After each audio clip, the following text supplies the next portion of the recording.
꼭 알아야 할 어제의 뉴스. 김종백 씨는 1997년부터 2015년까지 이상은 다스 회장의 운전기사였던 걸로 알려져 있습니다. 김 씨는 이때 이 회장의 동생인 이명박 전 대통령이 다스 경영 전반에 깊숙이 개입한 정황을 직접 목격했다고 언론에 밝힌 바 있습니다. 이 전 대통령의 서울시장 재직 당시엔 다스가 있는 경주에 직접 내려왔고 대통령 취임 이후엔 다스 임원들이 청와대 관계자들에게 보고를 했다는 겁니다. 또 이 전 대통령이 수시로 다스 자금을 가져갔으며 이와 관련한 내용을 이상은 회장이 언급하는 것도 들었다고 주장했습니다. 검찰이 이런 김 씨를 어제 불러 조사한 것으로 확인됐습니다. JTBC가 보도한 120억 원의 다스 비자금 의혹과 관련해 핵심 관련자들에 대한 첫 조사에 나선 겁니다. 검찰은 오늘 대검 반부패부가 직접 지휘하는 전담 수사팀도 꾸렸습니다. 앞서 서울중앙지검 형사 1부에 배당됐던 다스 횡령 의혹 등 사건에 대해 서울 동부지검에 별도팀을 꾸려 수사에 나선 겁니다. 검찰은 이 전 대통령이 서울시장과 대통령을 지낸 시기에 다스가 급성장한 점에 주목하고 있습니다. 의혹이 불거진 지 10년 만에 재수사를 통해 다스의 실소유자가 가려질지 주목됩니다.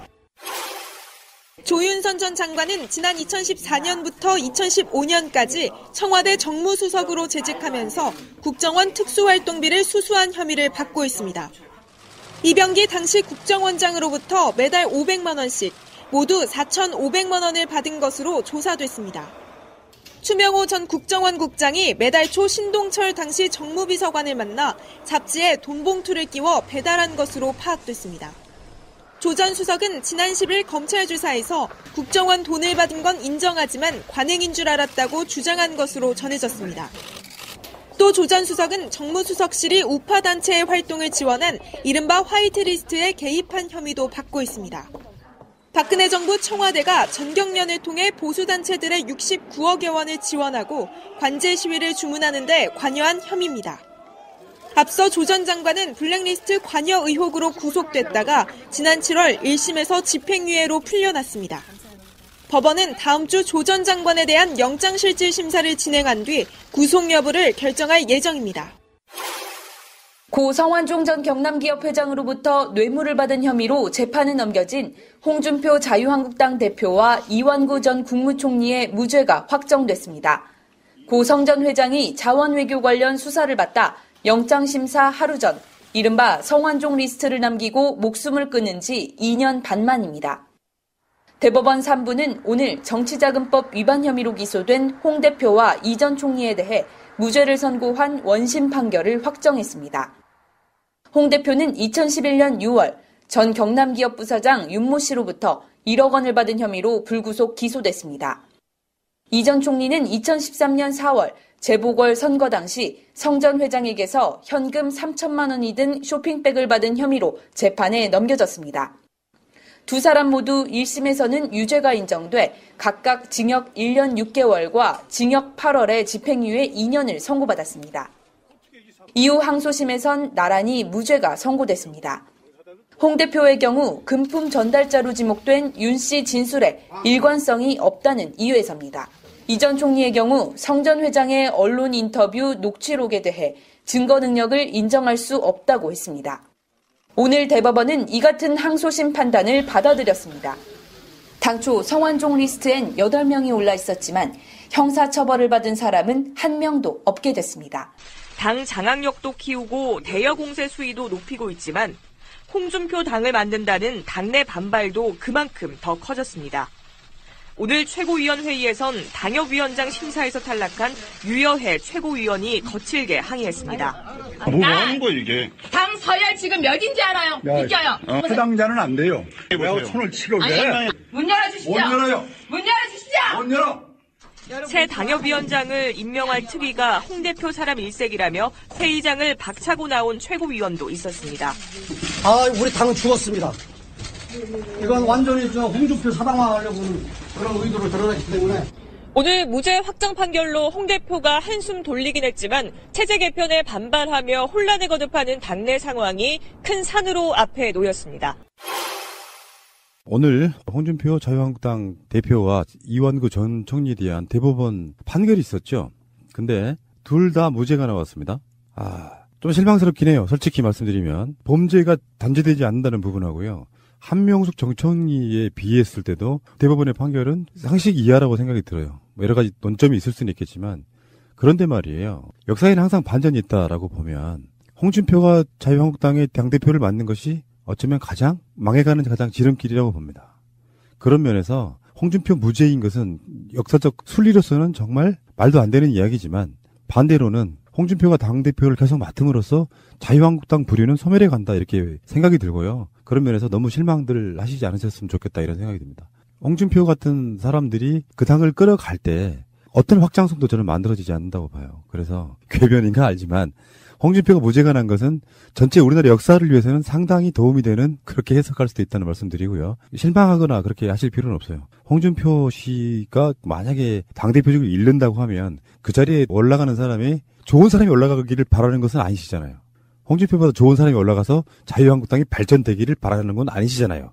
어차피 홍준표가 없어져도 그 자리는 누군가 채웁니다. 그러면 홍준표만큼 지지율 확장성을 떨어뜨리는 인사가 없다고 보는 견해에서 대한민국 발전을 위해서 홍준표가 살아났지만 대한민국 발전을 위해서는 좋게 해석할 수 있다는 부분을 말씀 한번 드려보고 싶네요. 예.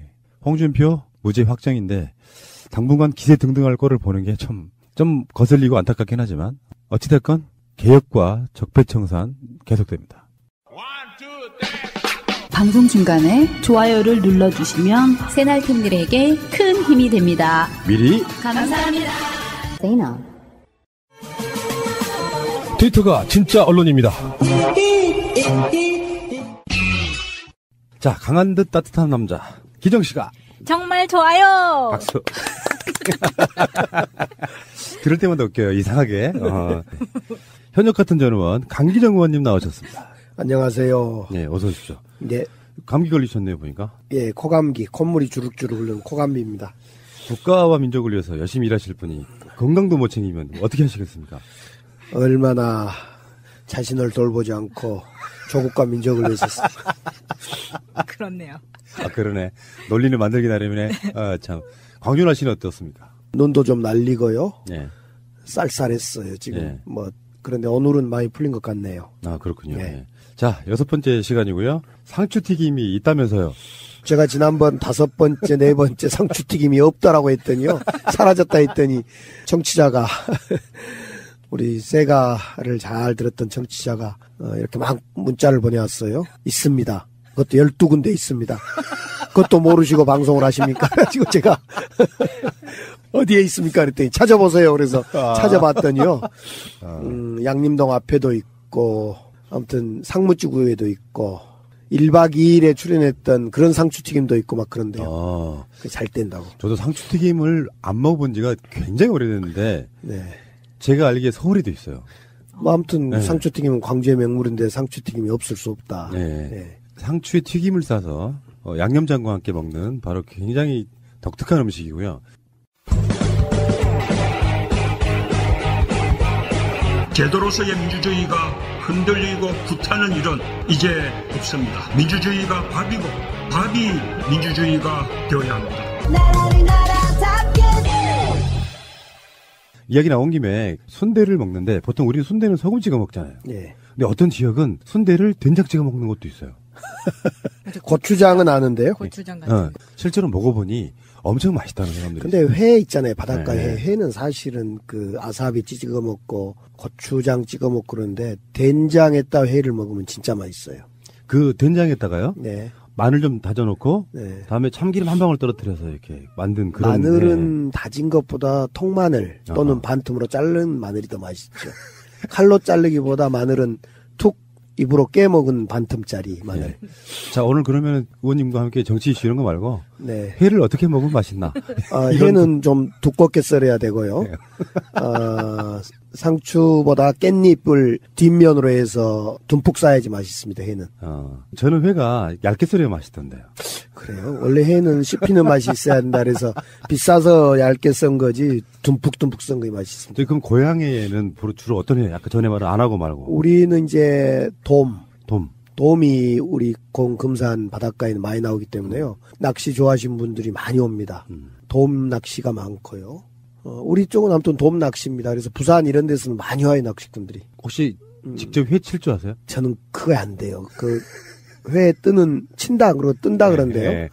회 뜨는 것 좀 배워보려고 그렇게 한데 그것이 제가 회를 뜨면 고기 예를 들면 한 마리가 한 접시 나올 것이 4분의 1접시도 안 나오고 살과 껍질이 다 같이 이것으로 가버리는. 아까 말씀하신 돔 같은 경우는요. 처음에 이렇게 가운데에 칼집을 쫙 넣어가지고 가운데에 있는 뼈와 그 가운데를 딱 잘라낸 다음에 껍질을 탁탁탁 해가지고 쭉 당기는 힘이 너무 세도 끊어지기 때문에 그렇죠. 천천히 벗겨가지고 딱 살만 딱 얹은 상태에서 습기를 제거한 다음에 잘 드는 칼로 이렇게. 원래는 이제 회를 뜰 때는 물기 없이 회를 떼야 되거든요. 마른 상태로. 근데 요즘에 이제 횟집 가보면요. 그냥 회를 쫙 껍질을 벗기고 안에 내장을 골라내고 나서 썰어서 물에다가 씻어서 그리고 물을 한번 물기를 빼서 접시에 담아주는데 이러면 회 맛이 완전히 사라집니다. 아, 그래요? 네.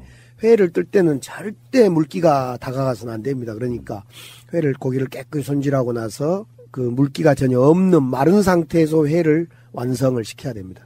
혹시 가장 좋아하는 회가 뭐세요? 우린 농어회 같은 거 좋아하죠. 농어 좋아하시는구나. 네. 혹시 마차님은 어떤 회 좋아해요? 저는 회는 맛이 다 똑같은 것 같아요.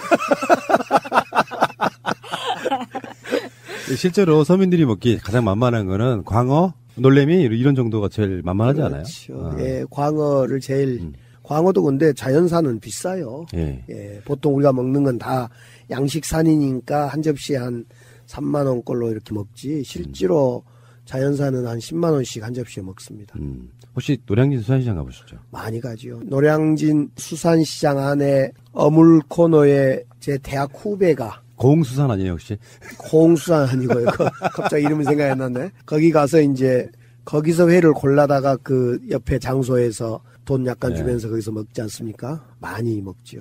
여기도 바로 옆이기도 하고. 네. 정치인들이요 대선 같은 거 할 때 뭐 가장 먼저 출발하는 선거 운동이 시작점 이런 경우도 많아요. 노량진 수산시장이. 저는 선거 운동하러 안 가고 먹으러 갔어요. 노량진 근방에 사시는 분들은 수산시장 잘 안 간대요. 실제로 예전엔 바가지가 너무 심했어요.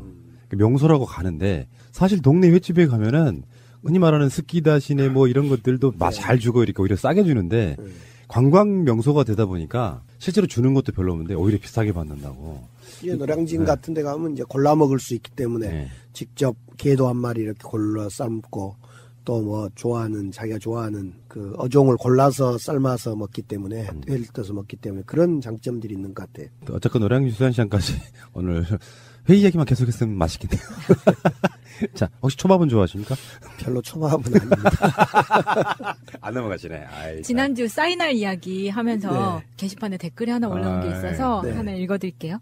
참 맑은 샘님이 올려주신 건데요. 강기정 의원님 편 완전 내가 알아듣는 이야기만 나오네. 꽝 잡을 때 사이나 이거 청산깔이에요. 무등시장, 말바오시장, 대인시장, 양동시장. 고향 떠난 지 23년. 그립다.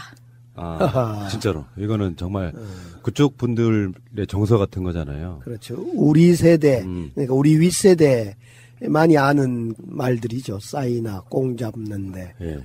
제가 좀 그래요. 나이에 비해서. 변화무쌍한 삶을 살았던 게 같은 시대였는데 제가 어렸을 때 살았던 시골에는 TV가 없었어요. 전기가 제가 초등학교 1학년 때 들어왔어요. 근데 그 당시에 서울에 사는 친구들은 이미 각각 집집마다 텔레비전이 있었을 정도니까 어떤 그 발전의 지체랄까 차이가 엄청났던. 그렇죠. 우리 금산도 섬이었는데 김일 선수 때문에 전기가 빨리 들어왔어요. 어느 날 김일 레슬링 선수가 아마 그때 박정희 시대였던 것 같은데 대통령이 이제 불렀더랍니다. 그래서 소원이 뭐냐 그러니까 보통 그럴 때는 뭐 체육관을 지어주세요. 또 뭐 개인적인 이야기를 했을 건데 이 김일 선수가 우리 고향에 전기 좀 들어오게 해주십시오. 그래서 섬인데도 불구하고 소록도를 거쳐간 섬인데 철탑을 세워서 전기가 빨리 들어오게 됐었어요. 그래서 우리 공금산면 섬이 전기가 빨리 들어왔고 그 덕에 겨울철에 김발 맞고 김 뜯어다가 저녁 내 작업하는데 많은 도움이 됐죠. 아, 그렇게 전기가 들어오니까. 그렇죠. 뭐 김일 선수하고 고향이 같으신 거예요? 김일 선수하고 저하고는 한 4km 떨어져 있어요. 고향이. 그 집이. 그래서 나중에 제가 국회의원 할 때는 김일 레슬링 선수 기념관을 짓는데 저도 돈을 물론 제 돈 아니고 국가 돈입니다만은 같이 얹히고 기념관 짓고 그런데 기념관을 잘 지어놨어요.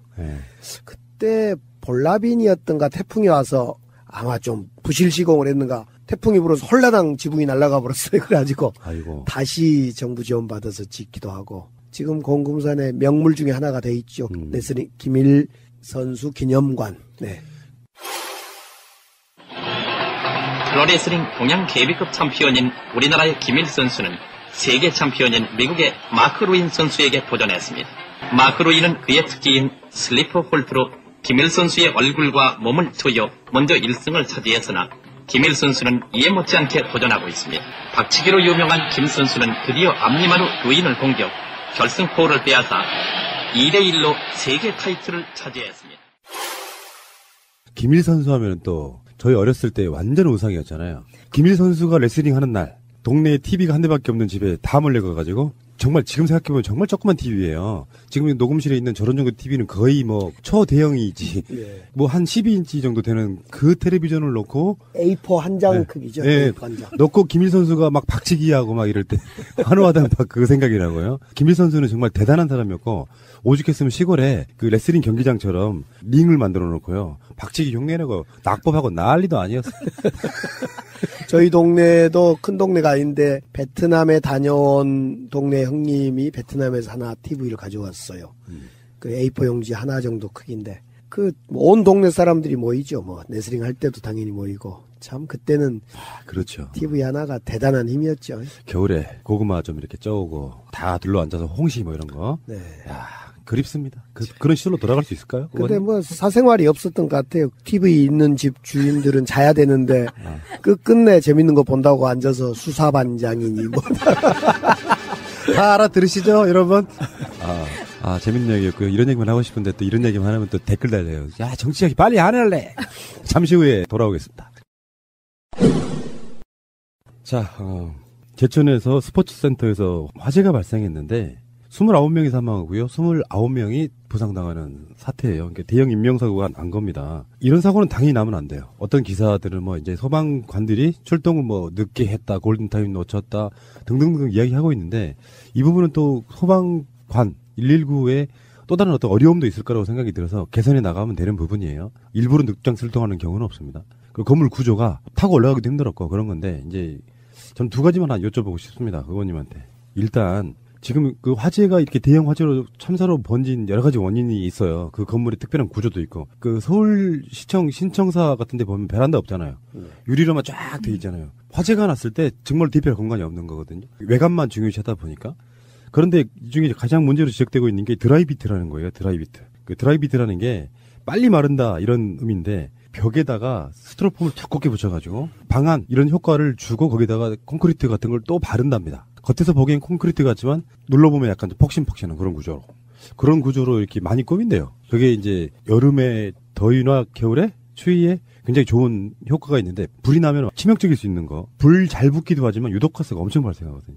결국 저는 이번 사건을 보면서 다시 한번 사건이 나는 것도 슬픈 일이지만은 이런 사건들이 반복적으로 나고 있다는데 참 많이 슬프다. 이런 페이스북도 하나 올렸는데요. 이 드라이비트, 즉 가연성 배려를 건축물에 쓸 거냐 말 거냐인데 사실은 2015년 의정부에서 사고가 한번 크게 났지 않습니까? 그때는 사망자는 4명인데 한 100여 명이 그 다치거나 이랬던 사고인데 이 사고 이후에 이 드라이비트와 같은 이런 가연성은 쓰지 마라. 불연성으로 써라.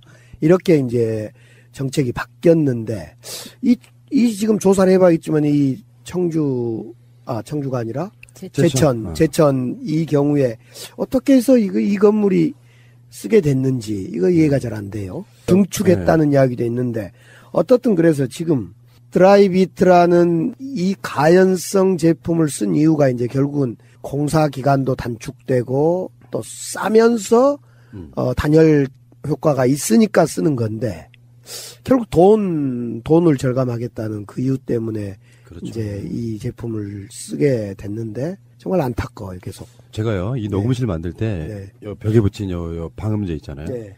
이거 살 때 가장 중점 뒀던 게 불이 안 타는 걸로 고르는 거였어요. 불을 붙여도 이건 불을 안 탑니다.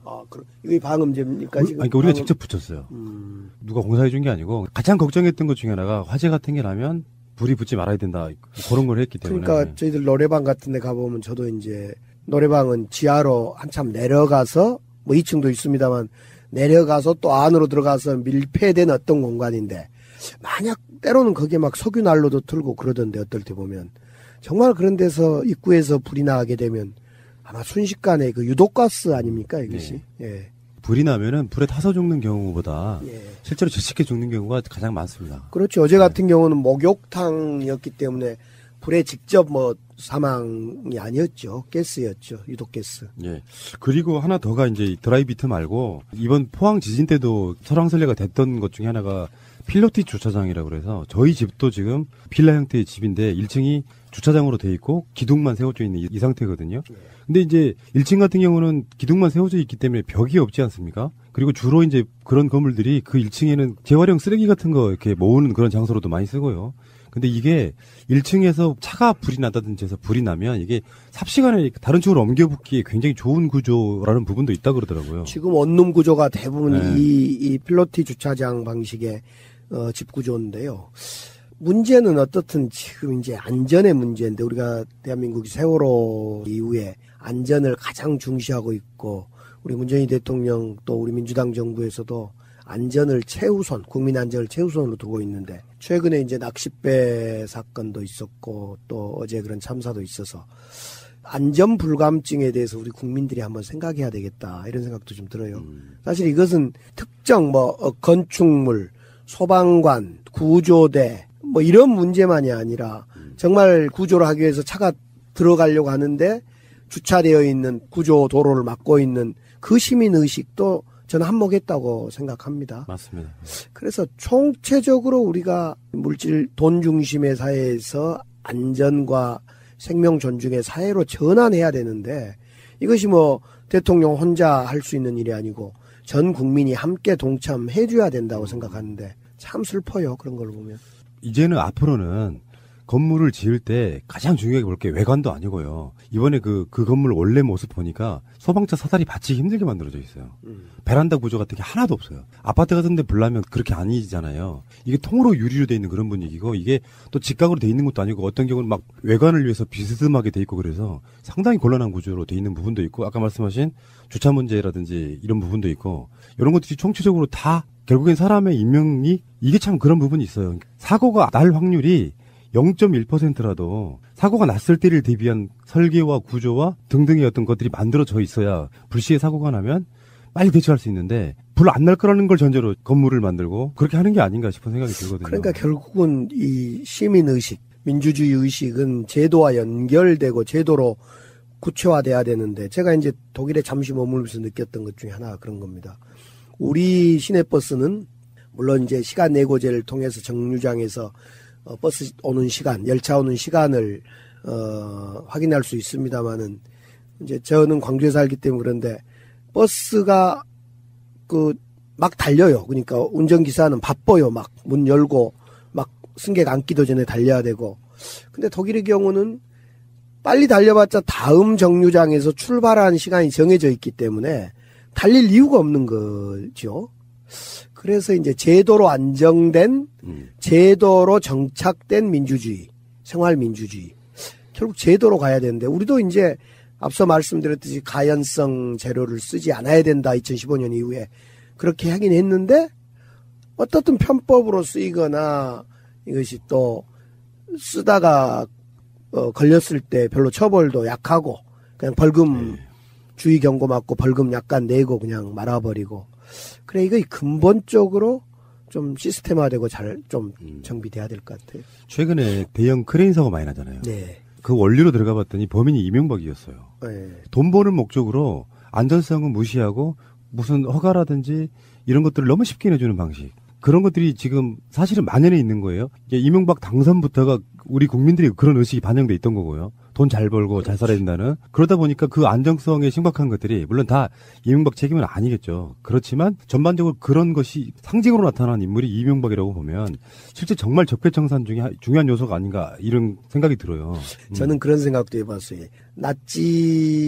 히틀러를 세웠던 독일 국민들이 2차 대전을 히틀러가 일으켜서 그 연합군이 독일을 막 폭격하니까 독일의 많은 국민들, 특히 부녀들이 이제 많이 사망을 했는데 그때 그 독일 국민들이 그래 우리가 대통령 잘못 뽑아서 수상 히틀러 잘못 뽑아서 치른 죄값이야 이렇게 자기 반성을 하게 되고 그런 반성을 토대로 독일의 민주주의, 독일의 교육제도, 독일의 정치를 정말 튼튼히 만드는데 타협하지 않고 원칙을 벗어나지 않고 튼튼히 만드는 데 노력했다는 이런 이야기를 제가 들으면서 즉 독일의 민주주의나 독일의 제조업 강국이라는 것은 2차 대전 히틀러에 대한 반성으로부터 국민들이 만들어냈다는 것처럼 우리도 박근혜의 최순실의 탄핵을 한 건 역시 우리 국민들이 현명하게 잘한 건데 그 탄핵될 때 누구도 내가 참 박근혜를 찍어서 잘못됐다라고 또 그런 문화를 만들었다라고 하고 반성하고 새로운 걸 다짐하고 물론 있었습니다. 그런 것을 정말 이 새로운 대한민국으로 완전히 만들어내야 될 것 같아요. 예. 네. 제가 미국 안전인증마크 회사를 꽤 오래 다녔었거든요. 네. 근데 그때 당시에 보면은 미국에 수출하는 가전제품도 있지만 섬유, 방염 섬유까지 그거를 다 테스트를 받는데 그 테스트 비용이 꽤 비싸요. 엄청 비싸요. 수출을 하는 데에 있어서. 그럼에도 불구하고 이 마크를 받지 않으면 미국에 수출을 못 하는 거예요. 그러니까 미국에서는 이 정도로 수입 들어오는 물품에까지 신경을 쓰는데 저는 그 회사를 다니던 당시에 이런 화재라던가 이런 교육을 되게 많이 받았었거든요. 예를 들면 저희가 있던 빌딩이 33층이었는데 만약에 화재가 났을 경우에 무조건 계단으로 33층에서 1층까지 내려간 다음에 모이는 장소는 회사가 역삼역이었는데 선릉역에 있는 르네상스 호텔 앞으로 딱 지정이 돼 있었어요. 무슨 부서는 어디 이렇게 굉장히 구체적으로. 그리고 지금 이 불연성 외장재가 법으로 정해진 게 2010년 12월이라고 하는데 저는 이것도 놀랐어요. 우리나라 이렇게 늦게 이걸 법으로 정해졌었나. 왜냐면 이 훨씬 이전에도 미국으로 수출하는 제품에 대해서는 이 불연성에 대해서 테스트를 이미 하고 나간 상태였었거든요. 그게 굉장히 놀랐어요, 이거. 그러니까 안전의 문제에 대해서는 누구 책임이다라고 묻기 전에 아무튼 다양하게 특히 시민들의 이 안전의식. 문재인 정부의 의미랄까 가치 중에 하나가 그거라고 보는데 지금까지 만들어져 온 것들 중에 뭔가 불합리하고 매우 중요한 것들에 어떤 사고가 났을 때 사고가 난 거에 대해서는 우리가 어떤 정부도 욕할 수 없다고 치더라도 그게 다 국민의 책임이라고 치더라도 비슷한 사고가 안 나게 하는 것 또는 나더라도 인명피해를 줄여주는 방식으로 시스템을 바꿔 나가는 것이 중요하다고 생각을 하거든요. 뭔 사건이 터졌을 때 그냥 눈 가리고 아웅하는 식으로 지나가서 바뀌는 게 없다면 문재인 대통령의 책임이 나중에 커질 수 있다는 부분에서 물론 문재인 대통령도 안전 문제에 대해서 굉장히 심각하게 생각하시는 분이기 때문에 미비한 점들, 보완해야 될 시스템 이런 것들은 차츰 고쳐나가질 거라고 생각이 들거든요. 그게 중요하다. 교훈 얻는 것. 문재인 대통령은 충북 제천 스포츠센터 화재 현장을 찾았습니다. 문 대통령은 소방 구조 관계자들로부터 진행 결과와 대응 현황 그리고 사고 원인 등에 대해서 보고를 받았습니다. 추가 인명피해 최소화 등 후속 대책에 만전하게 할 것을 지시하고 소방관 등 관계자들을 격려했습니다. 문 대통령은 부상자들의 상태가 어떤지 또 돌아가신 분들의 장례 절차는 어떻게 진행하기로 했는지에 대해서 묻고 관련 내용을 경청했습니다. 이어 문 대통령은 빈소가 마련된 병원으로 이동했습니다. 문 대통령은 희생자들의 빈소를 찾아 오열하는 유가족들을 하나하나 만나며 위로했습니다. 대다수 유가족들은 싸우나 통유리를 깨지 않아서 희생이 커졌다는 점을 지적한 것으로 알려졌습니다. 이에 문 대통령은 유가족들의 이야기를 경청하면서 범정부 차원의 대책 마련 그리고 사고 수습을 약속했습니다. 다른 정당과의 통합에 대한 전 당원의 의견을 묻고자 합니다. 전 당원 투표를 이제 시작합니다. 어떤 결과에 대해서도 정말 엄숙한 마음으로 당원의 뜻 받들겠습니다. 지금 안철수 새정치가 공당 국민의당을 사당으로 추락시키고 있습니다. 당을 분열시키고 보수 야합의 늪으로 빠지게 하는 나쁜 투표는 거부해야 합니다. 안철수 대표는 제2의 오세훈이 되지 않으려면 합당 추진을 즉각 중단해야 합니다. 2011년 오세훈 무상급식 찬반 투표, 그건 주민투표법 조항에 의해서 3분의 1 나쁜 투표 거부 운동에 걸렸어요. 서울 시민들이 이게 찍으면 오세훈이 아이들 밥그릇 뺏는 무상급식 반대하는 거구나. 그래서 대대적인 보이콧 운동이 벌어졌습니다. 저는 의총에 제안합니다. 이 투표 무산시켜야 합니다. 해서는 안 될 도가, 가는 방향이 틀린 도가 즉각 중단을 해야 한다고 생각합니다. 학생이 점수가 안 나오면 공부를 할 생각을 해야 합니다. 공부를 열심히 할 생각을 해야지. 점수가 안 나오니까 다른 학교로 전학 가겠다. 이게 그 점수 안 나오는 문제를 푸는 해법입니까? 공부를 할 생각을 해야 할 거 아니에요. 그런 결단을 내려주기가 어렵다라고 그러면은 나가십시오. 나가서 그 좋아 죽는 다른 정당과 통합하십시오. 유승민 대표의 바른정당과의 통합, 이것은 반역사적인 반개혁, 반민심, 반문재인의 적폐 연합이라고 생각합니다. 저는 그래서 이 문제는 다수결로 정할 문제는 사실은 아니라고 생각합니다. 저는 어떤 경우에도 그 적폐연대에 당할 생각이 없습니다. 과거에 전두환, 박정희 이런 사람들이요, 전두환 헌법도 국민투표에서 당선됐습니다. 그걸 성을 가는 문제이기 때문에 정치를 그만두면 그만두겠습니다. 국민의당 이야기를 잠깐만 하겠습니다. 이 이야기를 하는 이유 중에 하나가요. 의원님 지역구랑도 연관이 있고요. 네. 문득 이제 국민의당 이야기를 하려다가 네. 강기정 의원님에 대한 부분은 전 그렇게 이야기를 해보고 싶어요. 강기정 의원님은 사실은 국민의당 따라갔으면 지금 현역 의원이실 거거든요. 우리 새가 나라에 나올 이유가 없어요. 근데 물론 저는 알아요. 왜 안 따라가셨는지 대충은 아는데 따라갔으면 참 현역 의원으로 지낼 수도 있고. 근데 이게 인간지사 세용지마라고 어떻게 보면 또 그러다 보니까 또 정반대 경우도 오고 막 그러거든요. 네. 일단 왜 안 따라가셨습니까? 그때는 동네 우리 저를 진짜 좋아하신 어르신들이 엄청 강원 정치하려면 탈당을 해야 되네. 그거이 사는 길이네. 그리고 문재인 당시에 문재인 대표와 가까이 있지 말소. 제가 의정보고서를 그때 이제 경로당 이런 데 만들어서 드렸는데요. 의정보고서 뒷표지에가 이제 제가 정책위 의장, 그러니까 문재인 당대표, 2015년에 문재인 당대표 시절에 제가 정책위 의장을 했기 때문에 우리 김현미 비서실장도 했고요. 정책위 의장을 했기 때문에 나란히 이제 문재인 대표하고 사진 찍는 거 이렇게 실었을 거 아닙니까? 여러 가지 의정보고서에. 그러면 그 전까지 저를 좋아했던 어떤 그 어르신이 제 의정보고서를 딱 보면서 문재인 대표하고 찍는 사진을 보면서 휙 던져버려요, 저한테. 야, 저도 정치를 12년 동안 하면서 그때 참 당혹함이라는 것이 그런 만큼 그냥 묻지마 싫어요. 묻지마 싫어. 친노, 친문,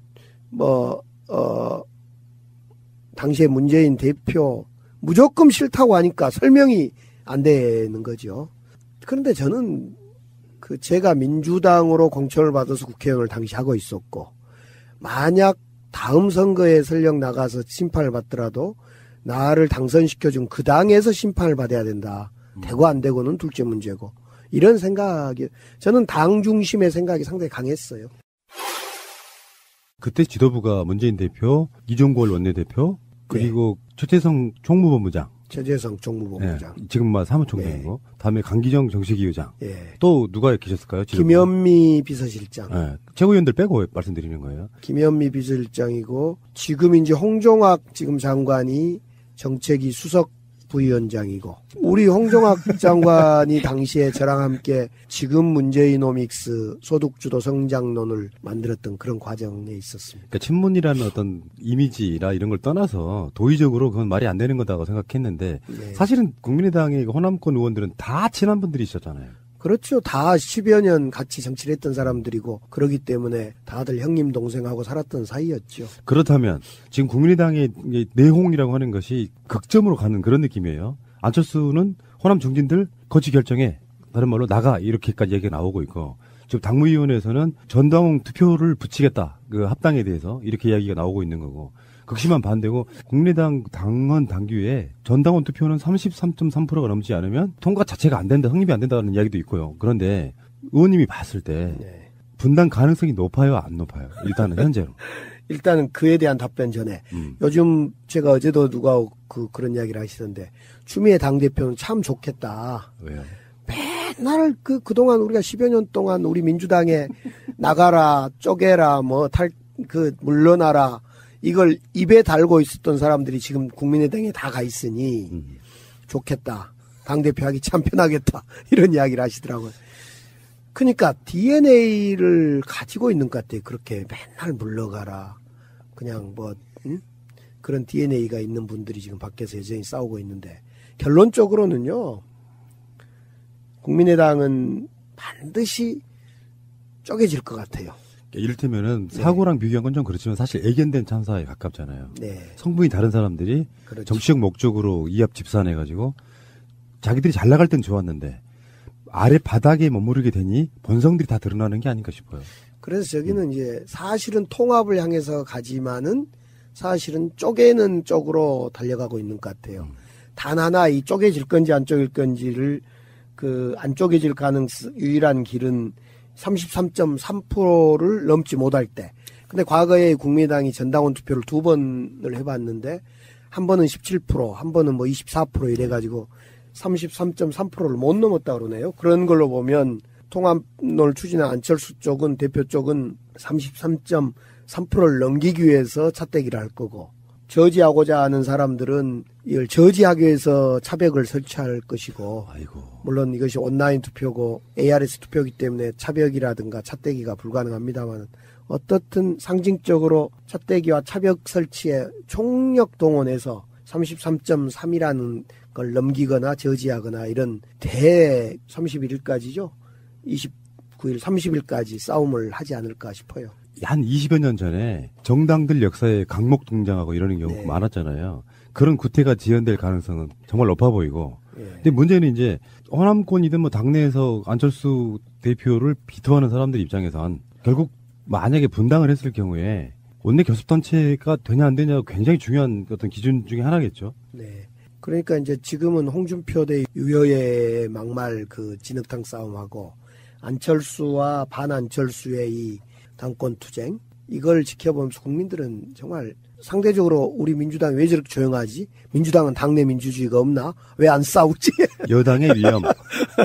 이제 이런 정도로 농담을 할 정도인데 결국은 이제 호남에서 정치하는 입장에서요. 그렇지 않아도 호남의 지역위원장들과 내년에 지방선거에 출마하려고 하는 사람들은 통합되면 이제 일부든 전체든 국민의당과 민주당이 통합되면 또다시 우리는 그러면 저 기득권 집단으로부터 또 배제되면서 우리 선거에 나갈 기회도 잃은 것 아니야? 이런 우려와 지금 이런 거 엄청나게 잠복되어 있습니다. 그래서 저도 이제 우리 당 관계자들 지도부들 쭉 만나서 어떤 생각을 갖고 있는가 좀 듣고 있고 그런데요. 호남에서 정치한 사람들 이런 식으로 오라나싱 정치를 하게 되는 겁니다. 자, 만약 통합이 되면 그동안에 노력했던 지역위원장, 그러니까 또 내년에 출마를 위해서 열심히 준비한 지방자치 그 출마자들, 이들이 또 다른 상황에 몰리게 된다. 현역들한테 지역위원장을 넘겨준다. 이런 위기감을 호소하고 그러고 있습니다. 원래 없었다면 모를까 있었던 걸 다시 재정리하는 건 좀 어려운 문제이긴 하고 가장 좋은 방법은 사실 국민들한테 평가를 받는 문제면 온도 한도 없다고 저는 보거든요. 출마하고 싶은 한 출마해가지고 국민들한테 선택받은 사람이 이긴 거 이렇게 정리하면 되는데 자기들이 어떤 살궁리를 하기 위해서 불가피하게 희생당하는 사람들이 너무 많아요. 네. 대표적인 분 중에 하나가 우리 의원님이시잖아요. 뭐 저는 어떻게 보면 제가 안 갔으니까 희생을 어떻게 당했는지 모르겠는데 아무튼 이 경우는 자유한국당하고 바른정당은 개문발차 형태로 통합을 하겠다 이렇게 하고 있기 때문에 그러면 우리 입장에서는 이제 거기가 일당이 만약 된다면 어떻게 되지? 이런 고민이 있는 것 같습니다. 그래서 그럼 우리도 안철수와 다른 생각을 갖는 사람들을 손을 잡고 합쳐야 되는가? 합쳐지지 않을까? 이렇게 이제 생각을 하는데 그 지점에서 지금 엄청난 고민과 그 불안감이 호남에 정치한 사람들은 있습니다. 분당이 안 되더라도 상당히 오랜 기간 동안 그들 사이에는 이제 당내에서 극심한 어떤 내용 상태로 갈 텐데 문제는 지금 호남의 의원들이 안철수 대표하고 딱 벽이 생기는 순간에 하는 모든 말들은 이런 거예요. 문재인 대통령 잘하고 있는데 우리도 좀 돕자. 자기들 지역구랑 연관이 있다고 봐요. 여론이 자꾸 왜 니들은 반대만 하냐 이런 식으로 이야기가 들어올 때 느끼는 압박감도 분명히 있는 거라고 봐서 합당 형태라기보다는 호남이나 이런 분들이 분당을 한 뒤에 원내 교섭단체 정도로 이렇게 머물면서 개혁을 좀 도와주는 형태로 가는 게 가장 바람직하지 않을까. 그러니까 지금은 안철수 사실은 대표가 당을 저렇게 바른정당하고 합치는 데 골몰할 게 아니라 개혁연대를 만드는 데 더 노력을 해 주셨어야 된다. 네. 우리 개혁입법이라든가 개헌의 문제라든가 이런 개헌의 이슈와 개혁입법을 위해서 민주당 그리고 국민의당 바른정당 등등 또 뭐 자유한국당에 뭐 개별적으로 있으면 거기까지 포함해서 개혁연대를 만들어서 200석을 만들어서 어떻게 개헌 분권형 개헌으로 추진할 거냐. 또 지금 많은 법안들이 지금 대기하고 있는데 이 법안을 어떻게 통과시켜서 새로운 대한민국을 만들 거냐. 이런 개혁연대로 나가주는데 머리를 싸매고 골몰해야 되는데 이 안철수 대표가 자기의 대권욕이라든가 또 아주 작은 내년 지방선거 욕심 때문에 이 분란을 일으키고 있는 겁니다.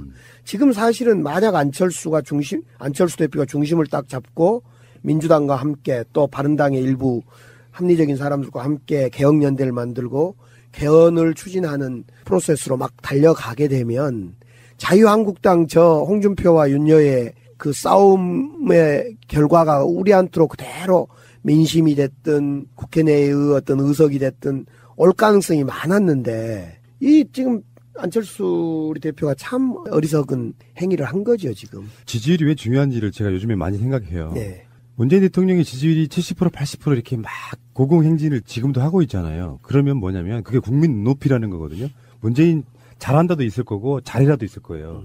근데 거기서 두 인물을 저는 한번 봅니다. 하나는 안철수인데요. 개혁 돕자. 우리가 비록 당은 다르지만 개혁 돕자고 해서 문재인 정부의 힘을 합쳐주는 쪽으로 계속 국민의당의 활동들이 그렇게 갔다면 지금처럼 지지율이 안 빠졌을 거예요. 그렇죠. 네, 그게 첫 번째일 거고 또 다른 형태로 어떤 느낌이냐면 아까 유효회와 홍준표의 싸움에서 좀 약간 다른 문제이긴 해요. 근데 홍준표가 유효회를 당협위원장에서 배제했을 때 있잖아요. 제가 말씀드리는 것좀 정치라는 게 요즘에 제가 그런 얘기 많이 하거든요. 국민에게 빚을 안기는 방식으로 국민들이 그 사람을 생각했을 때 저 사람한테는 내가 빚이 있어 할 정도의 뭔가 활동을 해라. 그러니까 유효회 입장에서요. 좋다. 홍준표의 어떤 당 개혁을 위해서 나 당협위원장 안 되는 거 개의치 않겠다. 돕겠다라고 한마디 했으면 저는 유효회가 영웅되고 홍준표는 정말 속 좁은 이런 상태도 됐을 수 있다고 봐요. 그게 지금 민주당에서 그런 게 가능하잖아요. 대표적인 애가 의원님이시잖아요. 강기정, 정청래 이런 분들이 다 그런 결인 거야. 반대의 결인데 열심히 지역구를 다녀놨는데 말도 안 되는 이유로 컷오프를 시켜. 그러면은 유효회 같으니까 이제 막 오늘 보니까 인형 들고 나타나고 막 이상한 짓 해요. 약간 좀 혼이 나간 것 같아요. 근데 이분들은 꾹 참잖아요. 당을 위해서 이게 10몇 년씩 막 이렇게 열심히 활동했는데 어느 날 갑자기 너 국회의원 하지 마라고 당이 자르면은 그걸 어떻게 참아요. 근데 그걸 참잖아요. 이쪽 분들은. 특히나 우리 강기정 의원님 대단하신 건 나가면 무조건 당선이었어요. 그래서 아무튼 안철수 대표가 도대체 청개구리처럼 지금 도대체 어디로 간지를 모르겠어요. 무엇을 목적으로 간지를 모르겠어요. 문제는. 정치는 명분인데 국민들한테 문재인 대통령을 도우면서 개혁을 도우면서 분권형 개헌으로 갑시다. 새로운 대한민국으로 갑시다. 하고 했으면 정말 박수 받았을 거예요. 제가 사실은 이런 비슷한 경우가 2014년 전에 그러니까 12년에 안철수 후보가 떨어지고 나서 저는 안철수 후보에게 공개적으로 그런 제안을 했어요.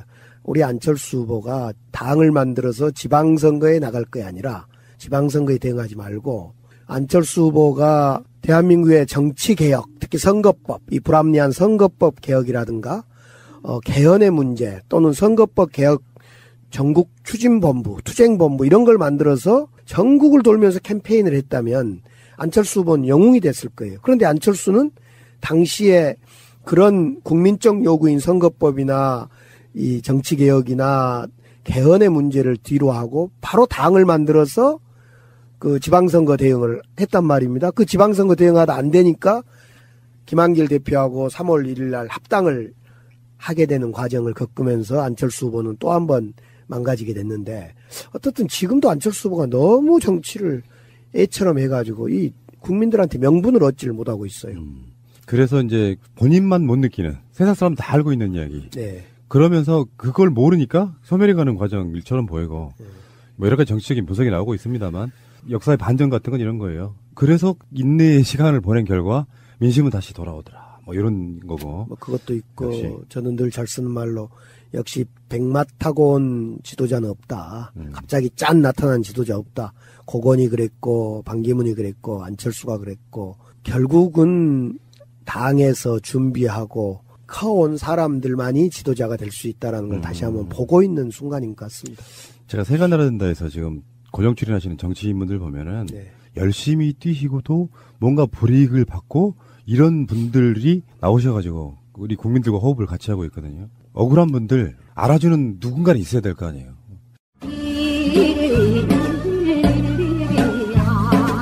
제가 MB의 아바타입니까? 아니면 아니라고 본인이 해명하십시오. BBK라는 투자 자문회사를 설립을 하고 여러분 이거 다 거짓말하는 걸 아시죠?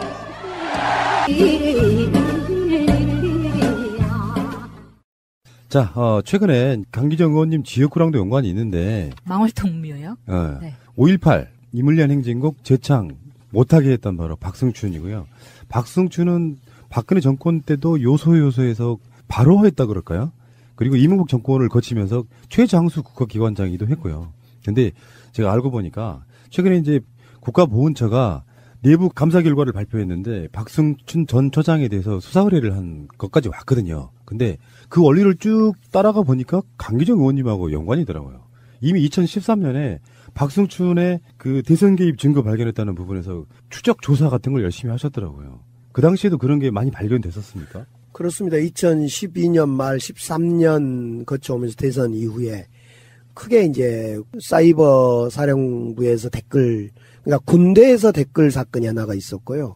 또 이제 우리가 아는 국정원의 댓글 사건이 있고, 그리고 하나가 이 보훈처를 중심으로 해서 DVD를 돌리고 교육시키고 안보 교육을 빙자해서 우리 정부를, 우리 후보를 비난하는 이런 일이 동시에 있었던 거죠. 간접 개입의 경우에 국가기관에서 돈 또는 자료를 제공해 동영상 교재 등을 만들고 국가발전 미래교육협의회, 일명 국바렵이라고 하죠.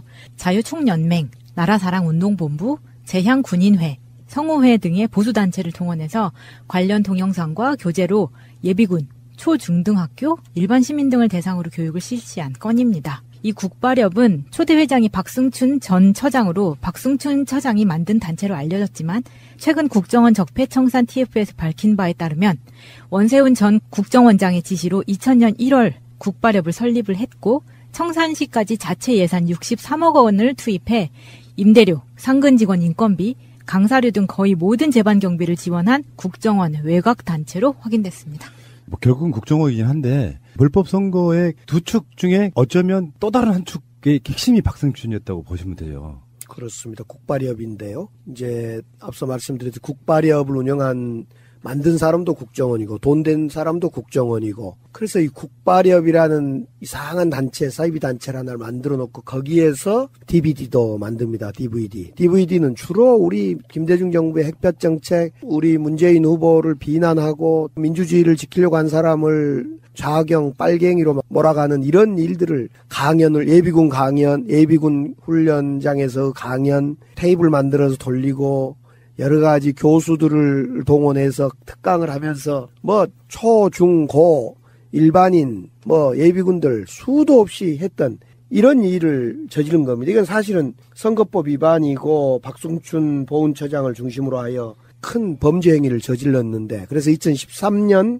11월에 제가 박승춘을 검찰에 고발을 합니다. 공무원의 정치 중립 의무 위반, 기부 건품의 모집 취득 배포에 대한 법률 위반, 이걸로 남부지검에 고발했으나 결과가 어떻게 됐습니까? 그리고부터 2년 뒤 2015년 12월에 남부지검은 수사 하나도 않고 무혐의 처분을 했어요.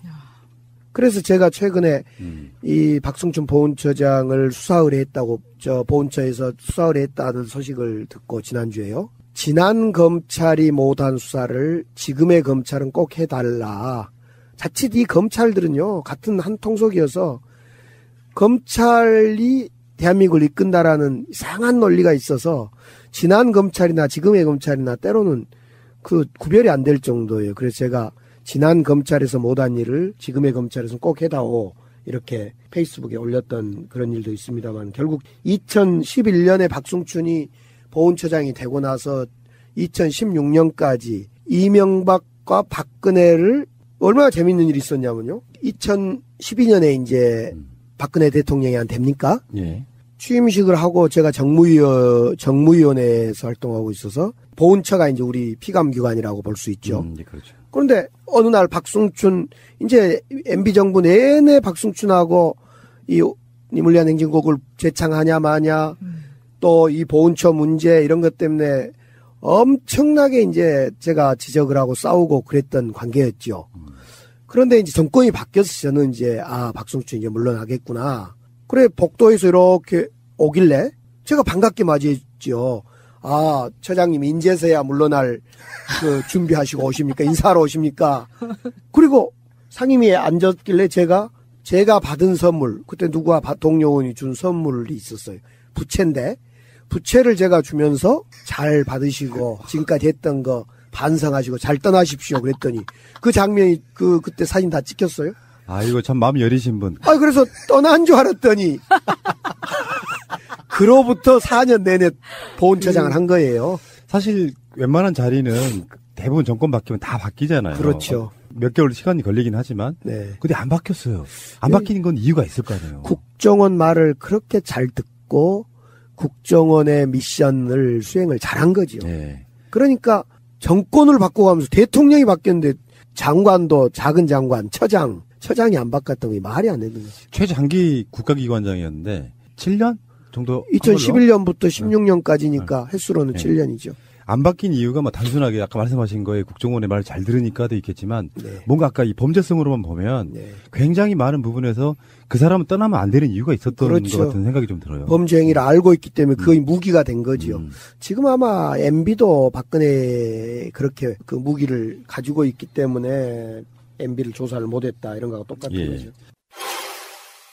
나라사랑 정책자문위원회 있죠. 예. 그 자문위원회의 개최일지, 안건, 이 관련 일체의 자료를 제출해 주시겠습니까? 그걸 요청하시는 그 목적이 뭔지를 좀 같이 논의해서, 아니, 지금 그렇게 답변을 하지 마시고, 그걸 검토를 하세요. 하시죠. 안보교육 교재 내용이 보훈처의 공식 입장이 아니다 했는데 맞습니까? 예, 맞습니다. 문제의 DVD 협찬처를 밝힐 수 없다 했는데 그것도 맞습니까? 예, 맞습니다. 이 한반도의 빛과 어둠이라는 교재 보훈처가 만든 건 맞습니까? 보훈처가 용역을 해서 만든 겁니다. 그럼 보훈처가 한 건 맞죠? 예, 용역을 해서 만든 거니까, 예. 이 호국가 보훈 교재 보훈처가 만들었습니까? 그것도 용역으로 만든 겁니다. 그러면 호국가 보훈에 나오는 내용 중에 야당과 김대중 노무현 정부를 종북 좌익으로 몰고 2012년 총선과 대선에서 친북 정권 창출을 막아야 한다. 이런 내용이 보훈처 입장이다. 맞습니까? 그건 보훈처 입장이 아닙니다. 예. 그렇습니다. 예. 제가 볼 때는 이 일련의 안보 교육이 보훈처장이 직접 기획하고 관리하고 진두지휘한 거다. 저는 이렇게 이제 보여지는데요. 이것은 작년 7월 가락호텔에서 국제외교안보 포럼 조창 강연회에서 나라사랑 교육 전반을 처장이 직접 PT를 해가면서 합니다. 여기에는 이충군이라고 호국 보훈 이걸 실질적으로 집필했고 국발협 강의를 주도했던 사람도 있습니다. 어디로부터 협찬받았느냐? 정수장학회가 아닙니까? 입니까? 정수장학회는 아닙니다. 예. 아닙니까? 예, 아닙니다. 국정원 예산으로부터 받은 것입니까? 아닙니까? 그것은 제가 밝힐 수 없습니다. 디테일로 말하자면 한 2시간 걸리는 이야기예요. 이 사람이 했던 그 범죄성에 관련된 부분인데 2시간이 아니라요. 저는 6년 동안 이 박승춘과 이물리안 행진곡을 비롯해서 이런 대선에 국가 권력이 개입하는 문제 등등과 함께 박승춘과 싸우기도 했지만 검찰하고 주로 싸웠죠. 사실은. 저는 그런 점에서 검찰이 매우 미워요. 국가기관이 망가지는 데는 감사원이나 검찰이 못한 부분이 훨씬 커요. 근데 예를 들어서 최근에 나온 것 중에 조선일보가 한 말이 박승춘 전 처장에 대해서 수사 의뢰를 한 것이 정치보복이다라는 그런 식의 논평을 내더라고요. 그러면 이게 위법성이 없어서 니들이 보기엔 정치보복이면 이 정부도 똑같이 해. 똑같이 하더라도 말 못할 거 아니에요. 이중잣대를 그냥 들이대고 있는 거잖아요. 근데 이 정치보복으로 대부분 규정하고 몰아간 사람들은 어떤 인식이 있냐면요. 예를 들면 특수활동비 같은 경우도 그것이 무슨 제도의 잘못이지 그것이 뇌물이나 범죄냐. 그래서 정치보복이다. 이렇게 논리를 폈는데 그러니까 자기들이 하는 것은 범죄가 아니라는 거예요. 관행이라는 거예요. 모든 것이. 박승춘의 그런 모든 행위도 관행이고 약간의 제도를 잘못 운영한 사람 정도, 이쁘게 봐줘야 될 정도, 그런 사람을 이쁘게 봐줘야 할 사람 정도, 약간의 잘못이 있으나 이쁘게 봐줘야 할 사람을 구속시키고 이러니까 정치보복이다. 이런 논리인데 참 아전인수죠. 이것은. 그래서 아까 말한 그 DB 동영상도 보면은 성우회에서 만든 동영상과 보훈처가 만든 뭐 동영상이 사실은 다 일치하는 서로 간에 그냥 짬짬이가 돼서 보훈처는 예비군하고 상관이 사실 없어요. 국방부의 관할인 거잖아, 예비군 훈련은. 근데 이게 보훈처하고 국방부하고 또 성우회라고 하는 게 전역한 별들의 모임 이런 거거든요. 거기서 만든 산하 단체 중에 국제전략연구원이 만든 예비군 교육자 이런 것들이 국방부와 보훈처가 이렇게 짬짬이 해가지고 똑같은 내용으로 하는데 여기에서 2012년에만요 예비군 안보교육 숫자를 보니까 동원훈련, 일반훈련 해가지고 총 170만 명 정도가 그 DVD를 시청하게 되는 거예요. 그러니까 2012년 그때가 대선 12월에 문재인 후보가 나왔던 대선안이 있었습니까? 2012년 12월에 대선인데 1월 달에 DVD 동영상을 만듭니다. 앞서 말씀드린 동영상은 우리를 민주당을 비난하고 문재인 후보를 비난하고 김대중 햇볕 정책을 비난하는 이런 동영상을 만들어요.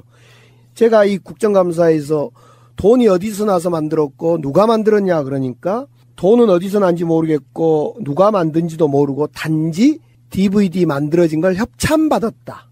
계속 그런 거예요. 배째라 박성춘. 협찬받아 누가 죽어가더라. 이 이야기를 제가 누가 죽어가더라. 제가 저 김태촌 지금 고인이 돼버렸습니다만 김태촌과 원주교도소에 같이 이렇게 그 수감 생활을 같이 했어요.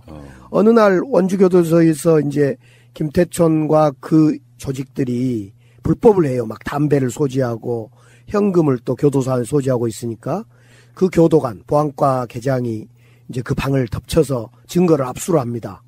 야, 이 담배와 돈 어디서 났어? 그러니까요. 그 김태촌과 그 조직원들이 새가 아까 운동가인데 새가 물고 가다 툭 떨쳐버립니다. 저기 교도소 담벼락 저 밖에서 돌멩이에 묶어서 담배가 휙 운동을 하고 있는데 날라옵니다. 아이고. 이렇게 발언한 그런 조폭들의 발언보다도 더 조폭들은 좀 위트나 있게 이야기하는데 이 저 박승춘은 아니 누가 협찬을 했습니다. 그럼 협찬 기관이 누구냐 말할 수 없습니다. 지금 밝혀진 겁니다. 이것이 국정원이라는 그렇죠. 예, 맞습니다. 이 안보교육에서요, 강사들이 보니까 국발협이 38%, 그 출신이, 자유총연맹이 11%, 제한군인의 2%, 나사본이 1%, 성우회 등인데, 여기 지금 나간 강사비만 해도요, 한 13억 정도 강사비로만 나갔더라고요. 그들은 2012년도에 이미 대선 준비를 하고 있었죠, 열심히. 170만 명이 이걸 봤다면 예를 들어서 팟캐스트가 200만이 듣네 뭐 400만이 듣네 뭐 정확한 통계는 사실 없는데 그에 맞먹는 일종의 또 다른 의미에서 스피커를 활용한 선거운동을 했다고 보면 되는데 다시 말씀드리고 싶어요. 조선일보의 논리대로라면 그럼 문재인 정부도 똑같이 하면 되겠네요. 이거 불법이란 말 못하겠네. 아무튼 이명박 정부 박근혜 정부에는 나라사랑이라는 이름으로 박성춘이 저질렀던 범죄 행위가 우리 돈으로 선거운동을 했다는 겁니다. 그걸 국정원이 돈 대고 지휘하고 박성춘은 거기에 충실히 따른 개처럼 따랐던. 그런데 이걸 다 제가 구체적인 증거를 다 대서 고발장까지 접수했는데 검찰은 그냥 무혐의 처리하고 정말 지금 생각하면 너무너무 분통스러운 일이죠. 우리 일상생활에서 그런 걸 좀 느낄 수 있는 장면을 제가 직접 본 적이 있는데 여기 나오는 분들 중에 자유총연맹, 나라사랑운동본부, 제한군인 이런 분들이 그 통합진보당 당사가 하나 있었어요. 솔포 빌딩이라고 있는데 대방동에 거기에 맨 위층에 통합진보당 당사가 있는데 그 당시 이석기 사건 나고 막 등등 그러면서 그 건물 앞에 매일 시위였어요. 근데 지금 생각해 보면 사실 그거 시위시키는 그런 부분들이 다 나라사랑운동본부, 자유총연맹 이분들이 유명하신 분들이에요. 이 사람도 반성을 해야 됩니다. 국가기관에 돈 받고 영역처럼 어디 몰려가서 데모해 준 거잖아요. 그렇죠. 지금 보훈처 산하단체 그러니까 여러 단체들이 많은데요. 그 산하단체 회장님들한테 제가 늘 호소했습니다. 당시에. 여러분들이 정말 보훈, 국가를 위해서 나라를 위해서 몸을 바쳤던 사람들의 이 보훈을 위한 조직인데 당신들을 이용해서 특정 선거운동을 하는 조직 이렇게 이용해 먹고 있는데 우리 그러지 맙시다. 정신 차리고. 그럼에도 불구하고 보훈처가 그 단체들 그 도와주고 보조해 준다는 이유로 딱 멱살을 잡고 질질 끌고 다니는 거예요. 그러니까 그분들도 자존심 상했던 거고.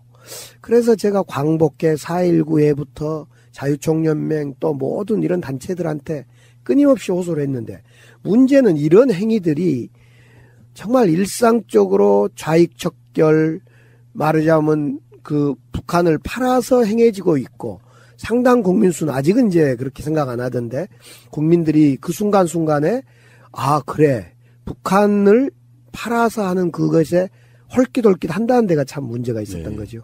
북한팔이 정치 정말 오랫동안 했죠.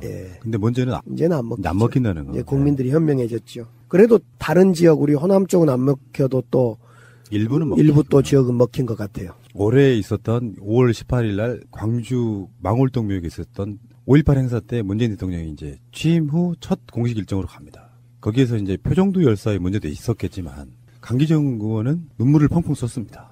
이런 것들이 박승춘과 연계되어 있는 그 니물리안 행진곡 재창이라는 부분이 있잖아요. 그게 갖는 상징성은 어마어마했었거든요. 방아타령 들이밀고 그랬어요, 박승춘이. 그렇죠. 눈물 나는 부분도 이런 거랑 연관이 있죠. 박승춘하고 싸우고 검찰은 무혐의 처리해버리고. 그렇죠. 그날 니물리안 행진곡을 모두가 큰 소리로 부르는 그 현장 아니었습니까? 그 노래 한 곡도 부를 수 없는 대한민국의 민주주의 현실. 이게 참 개탄스러운 거였죠, 그동안에. 그때 감회가 정말 새로우시던가요? 네. 막 슬프시던가요? 뭐 슬프다기보다도 그냥 글쎄 그걸 뭐 느낌으로 말할 수 없는 거고 그냥 생체의 자연스러운 리듬이라고 해야 될까? 우리가 그냥 매우면 재채기하고 이런 것처럼 자연스러운 그런 것 같았어요. 저는 뭐 특별히 이거 슬프다, 기쁘다, 뭐 감동이다가 아니라 뭐 그랬던 것 같아요. 지나고 보니까. 문제는 이제 그 감동으로 끝날 문제는 아닌 것 같고 어찌 보면 강기정 의원이 고발했을 때 그거를 그냥 무혐의 처리해준 그 검찰이 왜 그랬는지를 다시 따져 물어야 된다고 생각합니다. 그러니까 제가 그걸 하고 싶었어요. 그 검찰은 뭘 조사했고 왜 무혐의를 했는지를 근거를 내놔라. 나는 이걸 이제 그 이번 수사 이제 의뢰됐으니까 그 결과가 나올 때쯤 저는 분명히 그렇게 물을 생각이에요. 진정서라도 내서. 왜냐하면 자기의 과거를 누구도 반성하지 않고 지금 우리 정부에서 일하는 공무원 중에도 과거에 자기 잘못을 숨겨서 자기가 막 큰일이나 한 것처럼 이렇게 돌변해서 지금 요직에 앉아있는 사람들도 저는 알고 있어요. 제가 그래서 이 사람을 조만간에 우리 정부의 고위 부서에 있습니다. 그 절대 용납할 수 없는 사람인데 이 사람이 지금 마치 자기가 우리 문재인 정부에 엄청 공을 한 사람처럼 과거에 오랫동안 우리의 진보의 영역에 서 있는 사람처럼 자기 과거를 숨기면서 지금 고위직에 있는 사람이 있어요. 이 사람을 용서하지 않겠다 지금 자료를 모으고 있는 중입니다. 살짝 좀 소름? 다음 주에는 이 주제로 한번 제가 준비된다면 해보죠. 강기정 의원 이분이 갖는 상징성은 저는 김종인에 의한 컷오프가 아니고요. 일종의 광주를 상징하는 인물이라고 생각합니다. 실제로 박승춘이든 누구든 사실 광주이기 때문에 가능한 부분이 있어요. 광주 출신이기 때문에 미움을 감수하고서라도 박근혜 정권에 대항해서 뭔가 이렇게 노력했지만 그 당시에 먹히지도 않았을 거고 큰 틀에서는 그러겠죠. 야당 의원 하나가 국가보훈처장 박승춘을 고발했대. 여러 가지 경로를 통해 가지고 청와대로부터 시작돼 가지고 무혐의 처리해. 그 한마디로 끝났을 거라고 저는 생각이 드는데 그렇지만 그런 결로 싸워왔기 때문에 결국에는 다시 이야기를 꺼낼 수가 있는 거고요. 근데 역사청산 중에는 그런 것들을 범죄 혐의를 갖고 있는 것들을 기소하면서 검찰의 역할을 다 하지 못한 사람도 저는 처벌까지는 못하더라도 비난은 받아야 된다고 생각해요. 특히 역사가 자꾸 지체가 되는 거예요. 그렇습니다. 그걸 어떤 사람들은 정치 보복이라고 하는데 정치 보복이 아니라 자기가 한 행위에 대해서 정당한 평가를 받아야 되는데 그 정당한 평가가 내려지지 않고 자기의 과거의 행적, 검사면 검사가 행적이 그냥 묻히고 마치 자기가 영웅처럼 둔갑되어 있는 현실이 또 있더라는 생각이 듭니다. 알겠습니다. 자, 이 추운 겨울에 서민들 마음은 추울 수도 있어요. 근데 저는 이렇게 생각해요. 보통 서민들은 문재인 대통령이 당선되고 나서 맞는 첫 겨울이잖아요. 근데 정권이 누구냐에 따라서 겨울로 아는 방식은 똑같을 수 있는데 마음이 더 따뜻한 경우도 있어요. 실제로 그 다음 겨울에는 실질적으로 따뜻해지는 그런 나라가 저는 될 거라고 확신하고 믿거든요. 네. 국민을 바라보는 마인드가 완전 다르잖아요. 의원님도 그러신 분이라고 저는 확신하기 때문에 항상 의원님과 방송하는 게 따뜻합니다. 우리는 아무튼 여러 가지 사건, 사고도 많고 한 해가 저물어 가는데 어쨌든 문재인 대통령을 우리는 믿고 새로운 대한민국을 만드는데 함께 발맞춰 나가야 된다고 생각합니다. 알겠습니다. 고생하셨고요. 다음 주에 반가운 얼굴로 뵙겠습니다. 마차님, 한 번 더 구호를 외쳐드리자고요. 날씨도 추운데. 강한 듯 따뜻한 남자 기정 씨가 정말 좋아요. 끝내겠습니다.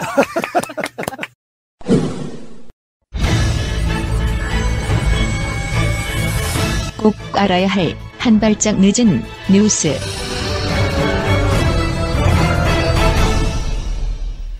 서청원 자유한국당 의원이 호주 로또 사업을 명목으로 50억 원을 편취했다는 지장이 제기되었는데요. 폐기물 처리업체 대표가 2015년 1월 서 의원이 호주 로또 복권을 한국에서 판매할 수 있게 해주겠다고 제안하면서 50억을 받아갔다라고 주장을 하면서 불거졌는데요. 당연히 서청원은 받은 적이 없다 이렇게 이야기를 하고 있죠. 편취라는 말이 너무 어려워요. 슈킹했다는 거죠.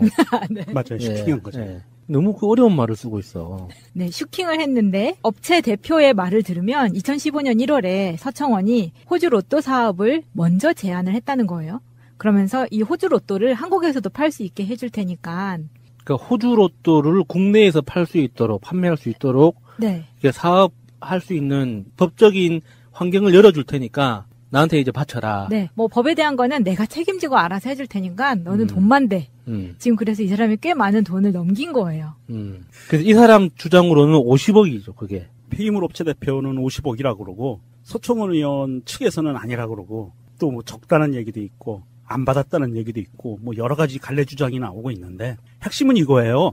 사실 돈이 50억이냐 1억이냐가 중요한 게 아니에요. 중요한 거는 호주의 로또 복권, 외국의 복권을 우리나라에서 팔게 해주겠다라는 그거거든요. 창조 경제예요. 굉장히 크리에이티브합니다. 크리에이티브하죠. 왜냐하면 우리나라에서는 정부에서 허가한 국내 발행 복권만 판매할 수 있어요. 외국 복권 판매하는 건 불법이에요. 네. 근데 그걸 서청원이 풀어준다고 한 거잖아요. 법을 개정하겠다는 네, 얘기죠? 당시에는 그 정도 자기가 할 수 있다고 생각을 했기 때문에. 당대표도 했고 그랬으니까. 서청원이 지금 현재 8선 의원이잖아요.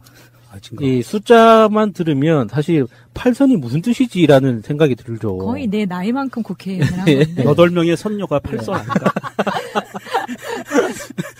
그러니까 이게 8선 의원 정도 되면 사실 정부 공공기관들 있죠. 무소불위의 그러니까요. 권력을 행사할 수 있어요. 근데 또 권력만 이야기를 한 게 아니고 내가 국익을 위해서 법도 개정을 해서 호주 로또 사업으로 우리나라를 한번 일으켜 세워보겠다.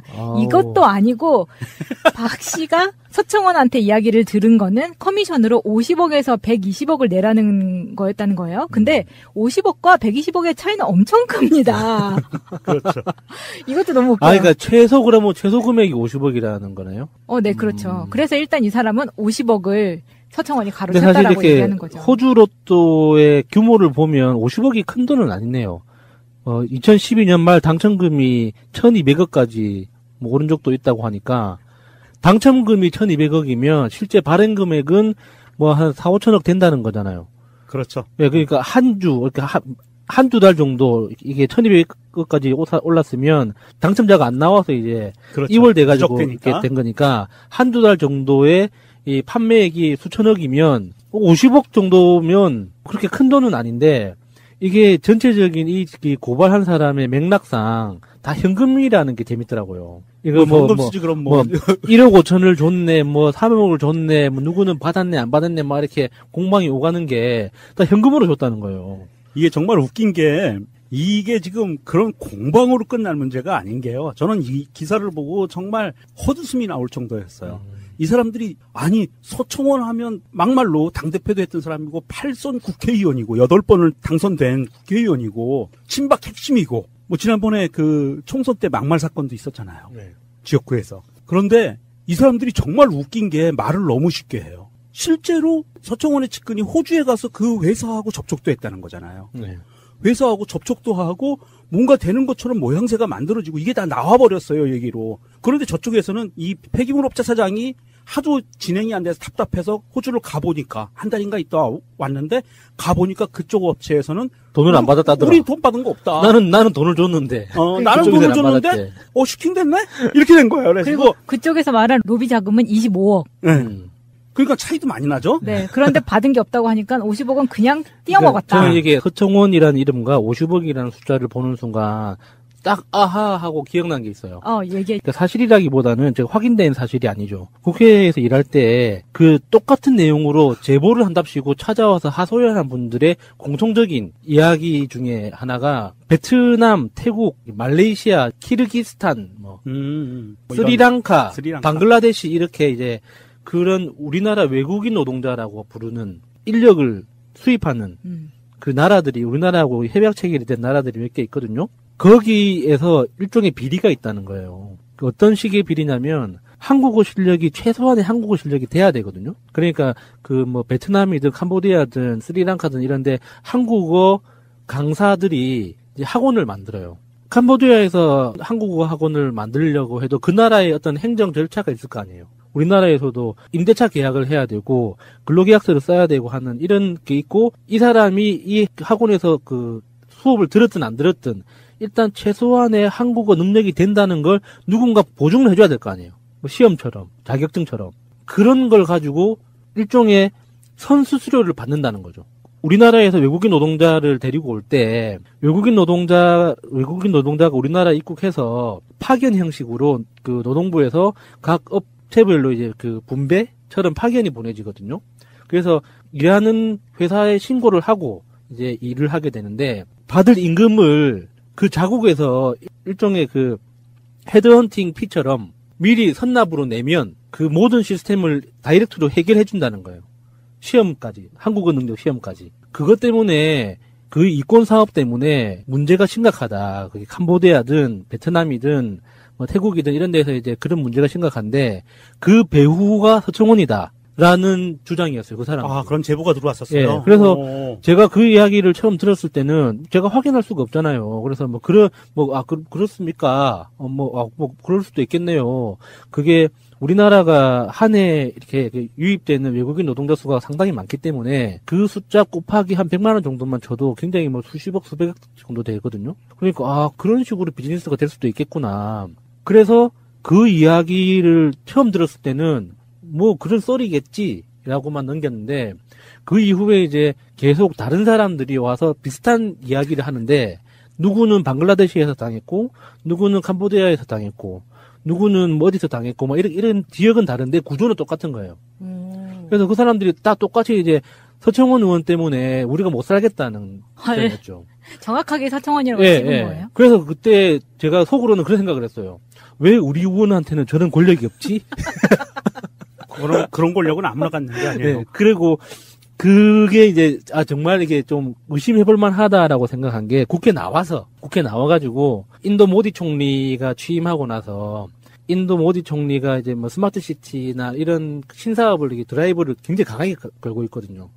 그 과정에서 여러 가지 이제 뭐 어느 나라에서는 스마트 시티가 이런 현황이고 이런 이야기를 하면서 또 서청원이라는 이름이 나오는 거예요. 뜬금없이 왜? 보니까 베트남이랑 태국에 또 그런 포인트가 있었던 거죠. 그때도. 와, 그래서 이 사람 대단하구나. 비즈니스 감각이 굉장히 뛰어난 그런데 사람이네. 제가 이렇게 확인할 수가 없잖아요. 그거를 뭐 수사할 수 있는 것도 아니고, 저 주진우 기자처럼 취재를 뭐 나갈 만한 건 형편도 아니고 하니까, 그냥 어떻게 보면은 능력이 좋은 거고, 왜냐면은 서청원 의원이 실제로 비리가 없다고 하더라도 그만한 실력이 된다고 믿으니까 그 이름을 갖다 쓰는 거거든요. 그렇죠. 예. 네. 저 사람을 통하면 된다라는 확신이 있기 때문에 그 사람 이름이 나오는 거예요. 왜냐하면 박근혜 정부 시절, 그리고 박근혜가 대통령이 아니라 당대표였던 시절 무소불위의 권력을 누렸거든요. 그랬기 때문에 최측근이라고 하는 서청원이 이 사람한테만 통하면 웬만한 거는 불가능한 거 없어라고 사람들이 판단할 수 있게 보여준 거예요. 그렇기 때문에 그렇게 덤비는 거고 돈이 꼬이는 거고, 이게 원래 냄새나는 곳에 파리가 꼬이게 돼 있거든요. 그렇죠. 파리는 그런 곳에 가죠. 네, 그렇기 때문에 이거 본인이 처신은 어떻게 했는지 얘가 명확하게 나오는 거고, 사실은 이제 호주 복권 사업에 관련된 부분은 이건 명확하게 이거는 수사 대상이에요. 뭔가 사기 같아요. 네, 이거는 사기도 가능하고요. 정치자금법 위반이 될 소질이 있어요. 그 항목 중에. 야, 근데 50억은 크네요. 근데 50억뿐만이 아니라 보면은 서청원이 준 서류에 이 호주 로또 복권의 에이전트 자격을 받은 걸로 돼 있었는데 그게 다 위조였다 그랬잖아요. 그러면 위조죄도 들어가네. 이 서류를 서청원이 줬다고 이 사람은 얘기를 하고 있는데, 그러면은 깊이 관여된 게 맞고 이게 허위라는 걸 이 사람이 알고 난 다음에 전화를 했더니 서청원이 만나서 얘기하자. 다른 걸로 내가 하나 해줄게. 다른 걸로 베트남 쪽에 좋은 게 있어. 그렇다고 하면 50억뿐만이 아니라는 거잖아요, 지금. 네. 지금 야수님이 한 이야기가 맞다면 등장했던 나라가 한두 개가 아닌데 네. 거기서 50억씩만 했어도 지금 몇 개의 나라예요. 이 사람 통장 당장 파봐야 역시 됩니다. 세계는 넓고 할 일을 많다더니. 아니 도대체 저는 이제 지금 서청원은 당연히 문제 있다고 보고 이 폐기물 처리 업체 박 씨라는 이 대표 아니 돈이 도대체 얼마나 많은 50억을 갖다 오니 현금으로 아니 그렇게 많은데 왜 욕심을 그렇게 내지? 폐기물 처리업체 그렇게 잘 나가나요? 잘 나가죠. 폐기물 처리업체 말이 좀 안 이뻐서 그렇지 네. 괜찮은 사업이에요. 이게 폐기물 처리 업체를 경영을 할 때 이런 권력자를 업고 그 입찰이 들어가야 되는데 입찰이 아니라 수의계약으로 들어가는 경우 많아요. 특히 국방부. 그래서 정치인들 많이 아는구나. 국방부 들어가잖아요. 그러면 사병들이 먹는 콜라캔 하나 남는 거지. 그 업체 거예요. 이런 식으로 남아요. 그래서 돈이 많을 텐데 아니 그 정도 많으면 욕심 좀 그만 부리지 뭐라 서청원이한테 갖다 50억을 바쳐. 그러니까요. 근데 그것뿐만이 아니라 지금 당대표 선거를 앞두고 얼마를 줬다. 선거 자금 얼마를 줬다. 뭐 이런 것들이 정치자금법 위반 네. 걸릴 수 있어요. 되게 1억 5천, 5천만 원 뭐 이런 것들이 되게 아무렇지도 않게 왔다 갔다 해요. 유죄 판결 받으면은 10년간 또 출마 못하는 이런 이 사람도 그런 거에 걸리겠나요? 이번에 이제 서청원 의원은 체력이 안 될 거예요. 아이 숟가락 들 힘만 있으면 나면 되니까 주둥아리 놀리고 해요. 마이크 앞에 서서 떠드는 건 뭘 못하겠어. 이승만도 했는데. 서청원이 지금 보니까 1943년생입니다. 올해 74치고요. 우리 어머니보다 어리네. 젊으네. 와, 그런데도 이렇게 각국에 굉장한 로비, 자국민을 등쳐먹는 이런 일로 굉장히 단연간 하셨을 것 같고, 이게 뭐 지금 8선이라고 하는데, 뭐 이걸 이전 정권에서만 했겠어요? 제가 봐서는 쭉 했어요. 자꾸 8선이라 그러니까 사람 이름 같아요. 김팔선 씨 이런 거 있잖아요. 네. 서팔선. 친박 좌장다운 모습을 보여준 서청원 의원의 앞으로의 검찰 조사, 경찰 조사 발표가 기대가 됩니다.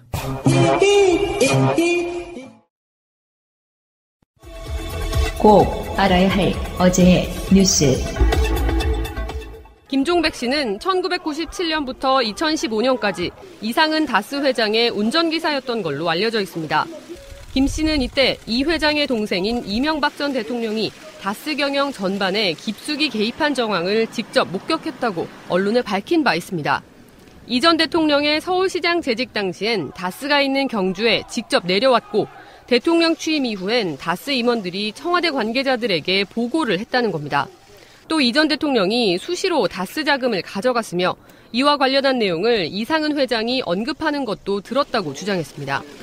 검찰이 이런 김 씨를 어제 불러 조사한 것으로 확인됐습니다.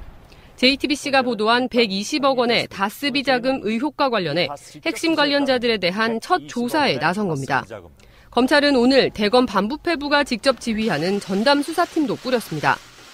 앞서 서울중앙지검 형사 1부에 배당됐던 다스 횡령 의혹 등 사건에 대해 서울 동부지검에 별도팀을 꾸려 수사에 나선 겁니다. 검찰은 이 전 대통령이 서울시장과 대통령을 지낸 시기에 다스가 급성장한 점에 주목하고 있습니다. 의혹이 불거진 지 10년 만에 재수사를 통해 다스의 실소유자가 가려질지 주목됩니다. 조윤선 전 장관은 지난 2014년부터 2015년까지 청와대 정무수석으로 재직하면서 국정원 특수활동비를 수수한 혐의를 받고 있습니다. 이병기 당시 국정원장으로부터 매달 500만 원씩 모두 4,500만 원을 받은 것으로 조사됐습니다. 추명호 전 국정원 국장이 매달 초 신동철 당시 정무비서관을 만나 잡지에 돈봉투를 끼워 배달한 것으로 파악됐습니다. 조 전 수석은 지난 10일 검찰 조사에서 국정원 돈을 받은 건 인정하지만 관행인 줄 알았다고 주장한 것으로 전해졌습니다. 또 조 전 수석은 정무수석실이 우파단체의 활동을 지원한 이른바 화이트리스트에 개입한 혐의도 받고 있습니다. 박근혜 정부 청와대가 전경련을 통해 보수단체들의 69억여 원을 지원하고 관제 시위를 주문하는 데 관여한 혐의입니다. 앞서 조 전 장관은 블랙리스트 관여 의혹으로 구속됐다가 지난 7월 1심에서 집행유예로 풀려났습니다. 법원은 다음 주 조 전 장관에 대한 영장실질심사를 진행한 뒤 구속 여부를 결정할 예정입니다. 고 성완종 전 경남기업 회장으로부터 뇌물을 받은 혐의로 재판에 넘겨진 홍준표 자유한국당 대표와 이완구 전 국무총리의 무죄가 확정됐습니다. 고 성 전 회장이 자원외교 관련 수사를 받다 영장심사 하루 전 이른바 성완종 리스트를 남기고 목숨을 끊은 지 2년 반 만입니다. 대법원 3부는 오늘 정치자금법 위반 혐의로 기소된 홍 대표와 이 전 총리에 대해 무죄를 선고한 원심 판결을 확정했습니다. 홍 대표는 2011년 6월 전 경남기업 부사장 윤모 씨로부터 1억 원을 받은 혐의로 불구속 기소됐습니다. 이 전 총리는 2013년 4월 재보궐 선거 당시 성 전 회장에게서 현금 3천만 원이 든 쇼핑백을 받은 혐의로 재판에 넘겨졌습니다. 두 사람 모두 1심에서는 유죄가 인정돼 각각 징역 1년 6개월과 징역 8월에 집행유예 2년을 선고받았습니다. 이후 항소심에선 나란히 무죄가 선고됐습니다. 홍 대표의 경우 금품 전달자로 지목된 윤 씨 진술에 일관성이 없다는 이유에서입니다. 이 전 총리의 경우 성 전 회장의 언론 인터뷰 녹취록에 대해 증거 능력을 인정할 수 없다고 했습니다. 오늘 대법원은 이 같은 항소심 판단을 받아들였습니다.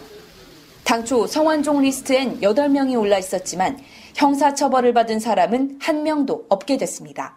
당 장악력도 키우고 대여 공세 수위도 높이고 있지만 홍준표 당을 만든다는 당내 반발도 그만큼 더 커졌습니다. 오늘 최고위원회의에선 당협위원장 심사에서 탈락한 유여해 최고위원이 거칠게 항의했습니다.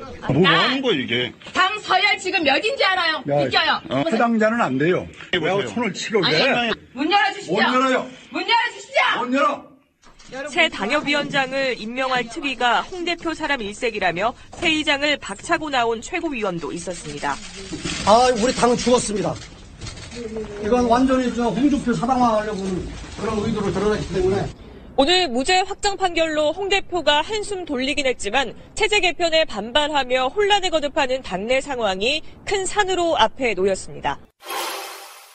오늘 홍준표 자유한국당 대표와 이완구 전 총리에 대한 대법원 판결이 있었죠. 근데 둘 다 무죄가 나왔습니다. 좀 실망스럽긴 해요. 솔직히 말씀드리면. 범죄가 선수 기념관. 네. 프로레슬링 동양 KB급 챔피언인 우리나라의 김일 선수는 세계 챔피언인 미국의 마크 루인 선수에게 도전했습니다. 마크 루인은 그의 특기인 슬리퍼 홀트로 김일 선수의 얼굴과 몸을 트여 먼저 1승을 차지했으나 김일 선수는 이에 못지않게 도전하고 있습니다. 박치기로 유명한 김 선수는 드디어 앞니마로 루인을 공격, 결승포를 빼앗아 2대1로 세계 타이틀을 차지했습니다. 김일 선수 하면 또 저희 어렸을 때 완전 우상이었잖아요. 김일 선수가 레슬링 하는 날 동네에 TV가 한 대밖에 없는 집에 다 몰려가가지고 정말 지금 생각해보면 정말 조그만 TV예요. 지금 녹음실에 있는 저런 정도 TV는 거의 뭐 초대형이지. 예. 뭐 한 12인치 정도 되는 그 텔레비전을 놓고 A4 한 장 크기죠. 예. 놓고 김일 선수가 막 박치기하고 막 이럴 때 환호하던 그 생각이라고요. 김일 선수는 정말 대단한 사람이었고 오죽했으면 시골에 그 레슬링 경기장처럼 링을 만들어 놓고요. 박치기 흉내내고 낙법하고 난리도 아니었어요. 저희 동네도 큰 동네가 아닌데 베트남에 다녀온 동네 형님이 베트남에서 하나 TV를 가져왔어요. 그 A4 용지 하나 정도 크기인데 그 온 동네 사람들이 모이죠. 뭐 레슬링 할 때도 당연히 모이고 참 그때는 그렇죠. TV 하나가 대단한 힘이었죠. 겨울에 고구마 좀 이렇게 쪄오고 다 둘러 앉아서 홍시 뭐 이런 거. 네. 야, 그립습니다. 그런 시절로 돌아갈 수 있을까요? 근데 뭐 사생활이 없었던 것 같아요. TV 있는 집 주인들은 자야 되는데 끝내 재밌는 거 본다고 앉아서 수사반장이니 뭐. 다 알아들으시죠, 여러분? 재밌는 얘기였고요. 이런 얘기만 하고 싶은데 또 이런 얘기만 하면 또 댓글 달려요. 야, 정치 이야기 빨리 안 할래. 잠시 후에 돌아오겠습니다. 자, 제천에서 스포츠센터에서 화재가 발생했는데 29명이 사망하고요. 29명이 부상당하는 사태예요. 그러니까 대형 인명사고가 난 겁니다. 이런 사고는 당연히 나면 안 돼요. 어떤 기사들은 뭐 이제 소방관들이 출동을 뭐 늦게 했다, 골든타임 놓쳤다 등등등 이야기하고 있는데 이 부분은 또 소방관 119에 또 다른 어떤 어려움도 있을 거라고 생각이 들어서 개선해 나가면 되는 부분이에요. 일부러 늦장 출동하는 경우는 없습니다. 그 건물 구조가 타고 올라가기도 힘들었고 그런 건데 이제 저는 두 가지만 여쭤보고 싶습니다. 의원님한테. 일단 지금 그 화재가 이렇게 대형 화재로 참사로 번진 여러 가지 원인이 있어요. 그 건물의 특별한 구조도 있고. 그 서울시청 신청사 같은 데 보면 베란다 없잖아요. 유리로만 쫙 돼 있잖아요. 화재가 났을 때 정말 대피할 공간이 없는 거거든요. 외관만 중요시 하다 보니까.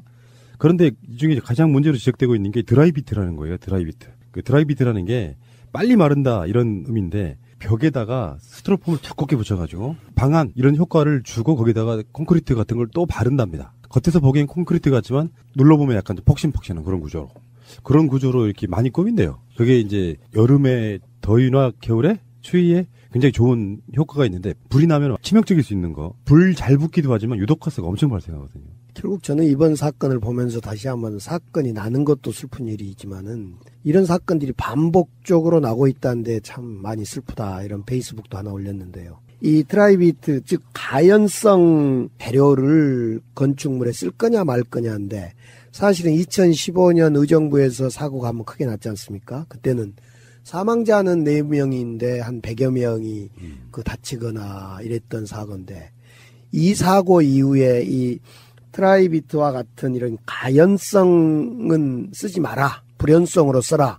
이렇게 이제 정책이 바뀌었는데 이 지금 조사를 해봐야겠지만 이 청주가 아니라 제천 이 경우에 어떻게 해서 이 건물이 쓰게 됐는지 이거 이해가 잘 안 돼요. 증축했다는 이야기도 있는데 어떻든 그래서 지금 드라이비트라는 이 가연성 제품을 쓴 이유가 이제 결국은 공사 기간도 단축되고 또 싸면서 단열 효과가 있으니까 쓰는 건데 결국 돈을 절감하겠다는 그 이유 때문에 그렇죠. 이제 이 제품을 쓰게 됐는데 정말 안타까워요 계속. 제가요 이 녹음실 만들 때 벽에 붙인 요 방음제 있잖아요. 네.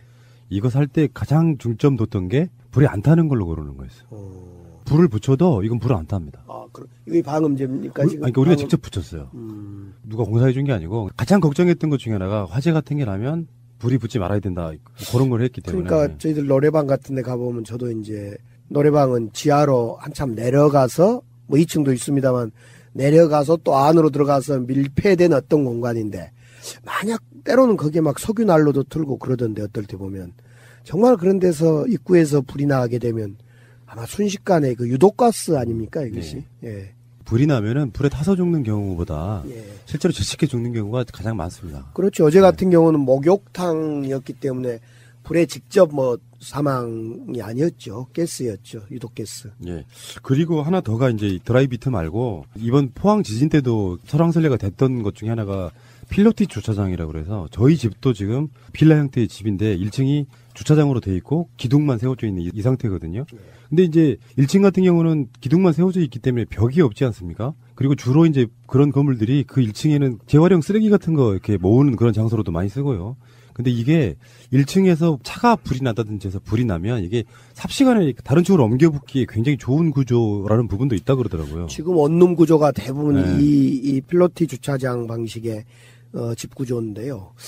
문제는 어떻든 지금 이제 안전의 문제인데 우리가 대한민국이 세월호 이후에 안전을 가장 중시하고 있고 우리 문재인 대통령 또 우리 민주당 정부에서도 안전을 최우선, 국민 안전을 최우선으로 두고 있는데 최근에 이제 낚싯배 사건도 있었고 또 어제 그런 참사도 있어서 안전 불감증에 대해서 우리 국민들이 한번 생각해야 되겠다 이런 생각도 좀 들어요. 사실 이것은 특정 건축물, 소방관, 구조대 뭐 이런 문제만이 아니라 정말 구조를 하기 위해서 차가 들어가려고 하는데 주차되어 있는 구조 도로를 막고 있는 그 시민의식도 저는 한몫했다고 생각합니다. 맞습니다. 그래서 총체적으로 우리가 돈 중심의 사회에서 안전과 생명 존중의 사회로 전환해야 되는데 이것이 뭐 대통령 혼자 할 수 있는 일이 아니고 전 국민이 함께 동참해줘야 된다고 생각하는데 참 슬퍼요. 그런 걸 보면. 이제는 앞으로는 건물을 지을 때 가장 중요하게 볼 게 외관도 아니고요. 이번에 그 건물 원래 모습 보니까 소방차 사다리 받치기 힘들게 만들어져 있어요.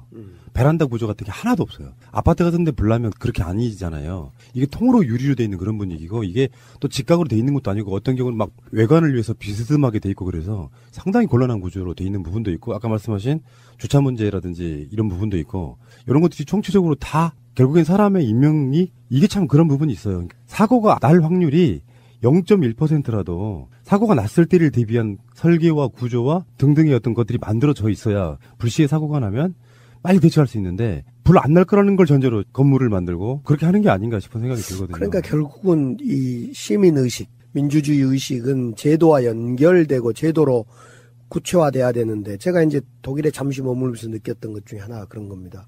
우리 시내버스는 물론 이제 시간 예고제를 통해서 정류장에서 버스 오는 시간, 열차 오는 시간을 확인할 수 있습니다만은 이제 저는 광주에 살기 때문에 그런데 버스가 막 달려요. 그러니까 운전기사는 바빠요. 막 문 열고 막 승객 앉기도 전에 달려야 되고. 근데 독일의 경우는 빨리 달려봤자 다음 정류장에서 출발하는 시간이 정해져 있기 때문에 달릴 이유가 없는 거죠.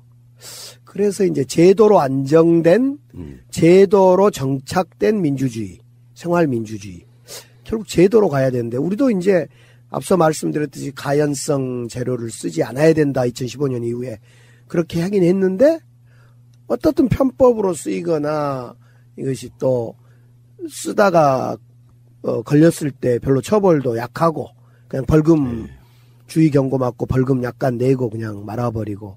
그래, 이거 근본적으로 좀 시스템화되고 잘 좀 정비돼야 될 것 같아요. 최근에 대형 크레인 사고 많이 나잖아요. 네. 그 원리로 들어가 봤더니 범인이 이명박이었어요. 네. 돈 버는 목적으로 안전성은 무시하고 무슨 허가라든지 이런 것들을 너무 쉽게 내주는 방식. 그런 것들이 지금 사실은 만연해 있는 거예요. 이명박 당선부터가 우리 국민들이 그런 의식이 반영돼 있던 거고요. 돈 잘 벌고 잘 살아야 된다는. 그러다 보니까 그 안정성에 심각한 것들이 물론 다 이명박 책임은 아니겠죠. 그렇지만 전반적으로 그런 것이 상징으로 나타난 인물이 이명박이라고 보면 실제 정말 적폐청산 중에 중요한 요소가 아닌가 이런 생각이 들어요. 저는 그런 생각도 해봤어요. 나치를 히틀러를 세웠던 독일 국민들이 2차 대전을 히틀러가 일으켜서 그 연합군이 독일을 막 폭격하니까 독일의 많은 국민들, 특히 부녀들이 이제 많이 사망을 했는데, 그때 그 독일 국민들이, 그래, 우리가 대통령 잘못 뽑아서, 수상 히틀러 잘못 뽑아서 치른 죄값이야. 이렇게 자기 반성을 하게 되고, 그런 반성을 토대로 독일의 민주주의, 독일의 교육제도, 독일의 정치를 정말 튼튼히 만드는데, 타협하지 않은 원칙을 벗어나자고 그렇게 하는데, 그것이 제가 회를 뜨면 고기 예를 들면 한 마리가 한 접시 나올 것이 4분의 1접시도 안 나오고 살과 껍질이 다 같이 어디로 가버리는. 아까 말씀하신 돔 같은 경우는요. 처음에 이렇게 가운데에 칼집을 쫙 넣어가지고 가운데에 있는 뼈와 그 가운데를 딱 잘라낸 다음에 껍질을 탁탁탁 해가지고 쭉 당기는 힘이 너무 세도 끊어지기 때문에 그렇죠. 천천히 벗겨가지고 딱 살만 딱 얹은 상태에서 습기를 제거한 다음에 잘 드는 칼로 이렇게. 원래는 이제 회를 뜰 때는 물기 없이 회를 떼야 되거든요. 마른 상태로. 근데 요즘에 이제 횟집 가보면요. 그냥 회를 쫙 껍질을 벗기고 안에 내장을 골라내고 나서 썰어서 물에다가 씻어서 그리고 물을 한번 물기를 빼서 접시에 담아주는데 이러면 회 맛이 완전히 사라집니다. 아, 그래요? 네. 회를 뜰 때는 절대 물기가 다가가서는 안 됩니다. 그러니까 회를 고기를 깨끗이 손질하고 나서 그 물기가 전혀 없는 마른 상태에서 회를 완성을 시켜야 됩니다. 혹시 가장 좋아하는 회가 뭐세요? 우린 농어회 같은 거 좋아하죠. 농어 좋아하시는구나. 네. 혹시 마차님은 어떤 회 좋아해요? 저는 회는 맛이 다 똑같은 것 같아요. 실제로 서민들이 먹기 가장 만만한 거는 광어, 놀래미 이런 정도가 제일 만만하지 않아요? 그렇죠. 예, 광어를 제일 광어도 근데 자연산은 비싸요. 예, 보통 우리가 먹는 건 다 양식산이니까 한 접시에 한 3만 원꼴로 이렇게 먹지 실제로 자연산은 한 10만 원씩 한 접시에 먹습니다. 혹시 노량진 수산시장 가보셨죠? 많이 가죠. 노량진 수산시장 안에 어물 코너에 제 대학 후배가 고흥수산 아니에요 혹시? 고흥수산 아니고요. 갑자기 이름이 생각이 안 났네. 거기 가서 이제 거기서 회를 골라다가 그 옆에 장소에서 돈 약간 주면서 거기서 먹지 않습니까? 많이 먹죠. 여기도 바로 옆이기도 하고. 네. 정치인들이요 대선 같은 거 할 때 뭐 가장 먼저 출발하는 선거운동이 시작점 이런 경우도 많아요. 노량진 수산시장이. 저는 선거운동하러 안 가고 먹으러 갔어요. 노량진 근방에 사시는 분들은 수산시장 잘 안 간대요. 실제로 예전엔 바가지가 너무 심했어요. 명소라고 가는데 사실 동네 횟집에 가면은 흔히 말하는 스키다시네 뭐 이런 것들도 맛 잘 주고 이렇게 오히려 싸게 주는데 관광 명소가 되다 보니까 실제로 주는 것도 별로 없는데 오히려 비싸게 받는다고. 예, 노량진 같은 데 가면 이제 골라 먹을 수 있기 때문에 직접 게도 한 마리 이렇게 골라 삶고 또 뭐 자기가 좋아하는 그 어종을 골라서 삶아서 먹기 때문에 회를 떠서 먹기 때문에 그런 장점들이 있는 것 같아요. 어쨌건 노량진 수산시장까지 오늘 회 이야기만 계속했으면 맛있겠네요. 자, 혹시 초밥은 좋아하십니까? 별로 초밥은 아닙니다. 안 넘어가시네. 아이, 지난주 사이날 이야기 하면서 게시판에 댓글이 하나 올라온 게 있어서 하나 읽어드릴게요. 참 맑은 샘님이 올려주신 건데요. 강기정 의원님 편 완전 내가 알아듣는 이야기만 나오네. 꽝 잡을 때 사이나 이거 청산깔이에요. 무등시장, 말바오시장, 대인시장, 양동시장 고향 떠난 지 23년 그립다. 진짜로 이거는 정말 그쪽 분들의 정서 같은 거잖아요. 그렇죠. 우리 세대, 그러니까 우리 윗세대 많이 아는 말들이죠. 싸이나 꽁 잡는데. 예. 제가 좀 그래요. 나이에 비해서 변화무쌍한 삶을 살았던 게 같은 시대였는데 제가 어렸을 때 살았던 시골에는 TV가 없었어요. 전기가 제가 초등학교 1학년 때 들어왔어요. 근데 그 당시에 서울에 사는 친구들은 이미 각각 집집마다 텔레비전이 있었을 정도니까 어떤 그 발전의 지체랄까 차이가 엄청났던.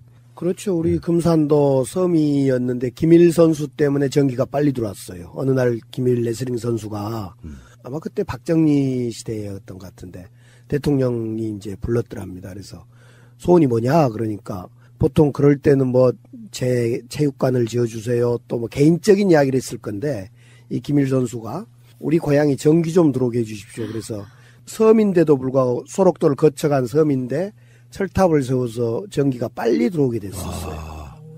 그래서 우리 공금산면 섬이 전기가 빨리 들어왔고 그 덕에 겨울철에 김발 맞고 김 뜯어다가 저녁 내 작업하는데 많은 도움이 됐죠. 그러고 전기가 들어오니까. 그렇죠. 뭐 김일 선수하고 고향이 같으신 거예요? 김일 선수하고 저하고는 한 4km 떨어져 있어요. 고향이. 그 집이. 그래서 나중에 제가 국회의원 할 때는 김일 레슬링 선수 기념관을 짓는데 저도 돈을 물론 제 돈 아니고 국가 돈입니다만은 같이 얹히고 기념관 짓고 그런데 기념관을 잘 지어놨어요.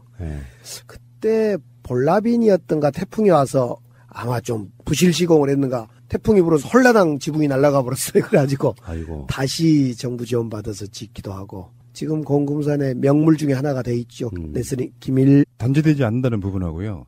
한명숙 정청리에 비했을 때도 대법원의 판결은 상식 이하라고 생각이 들어요. 여러 가지 논점이 있을 수는 있겠지만 그런데 말이에요. 역사에는 항상 반전이 있다라고 보면 홍준표가 자유한국당의 당대표를 맡는 것이 어쩌면 망해가는 가장 지름길이라고 봅니다.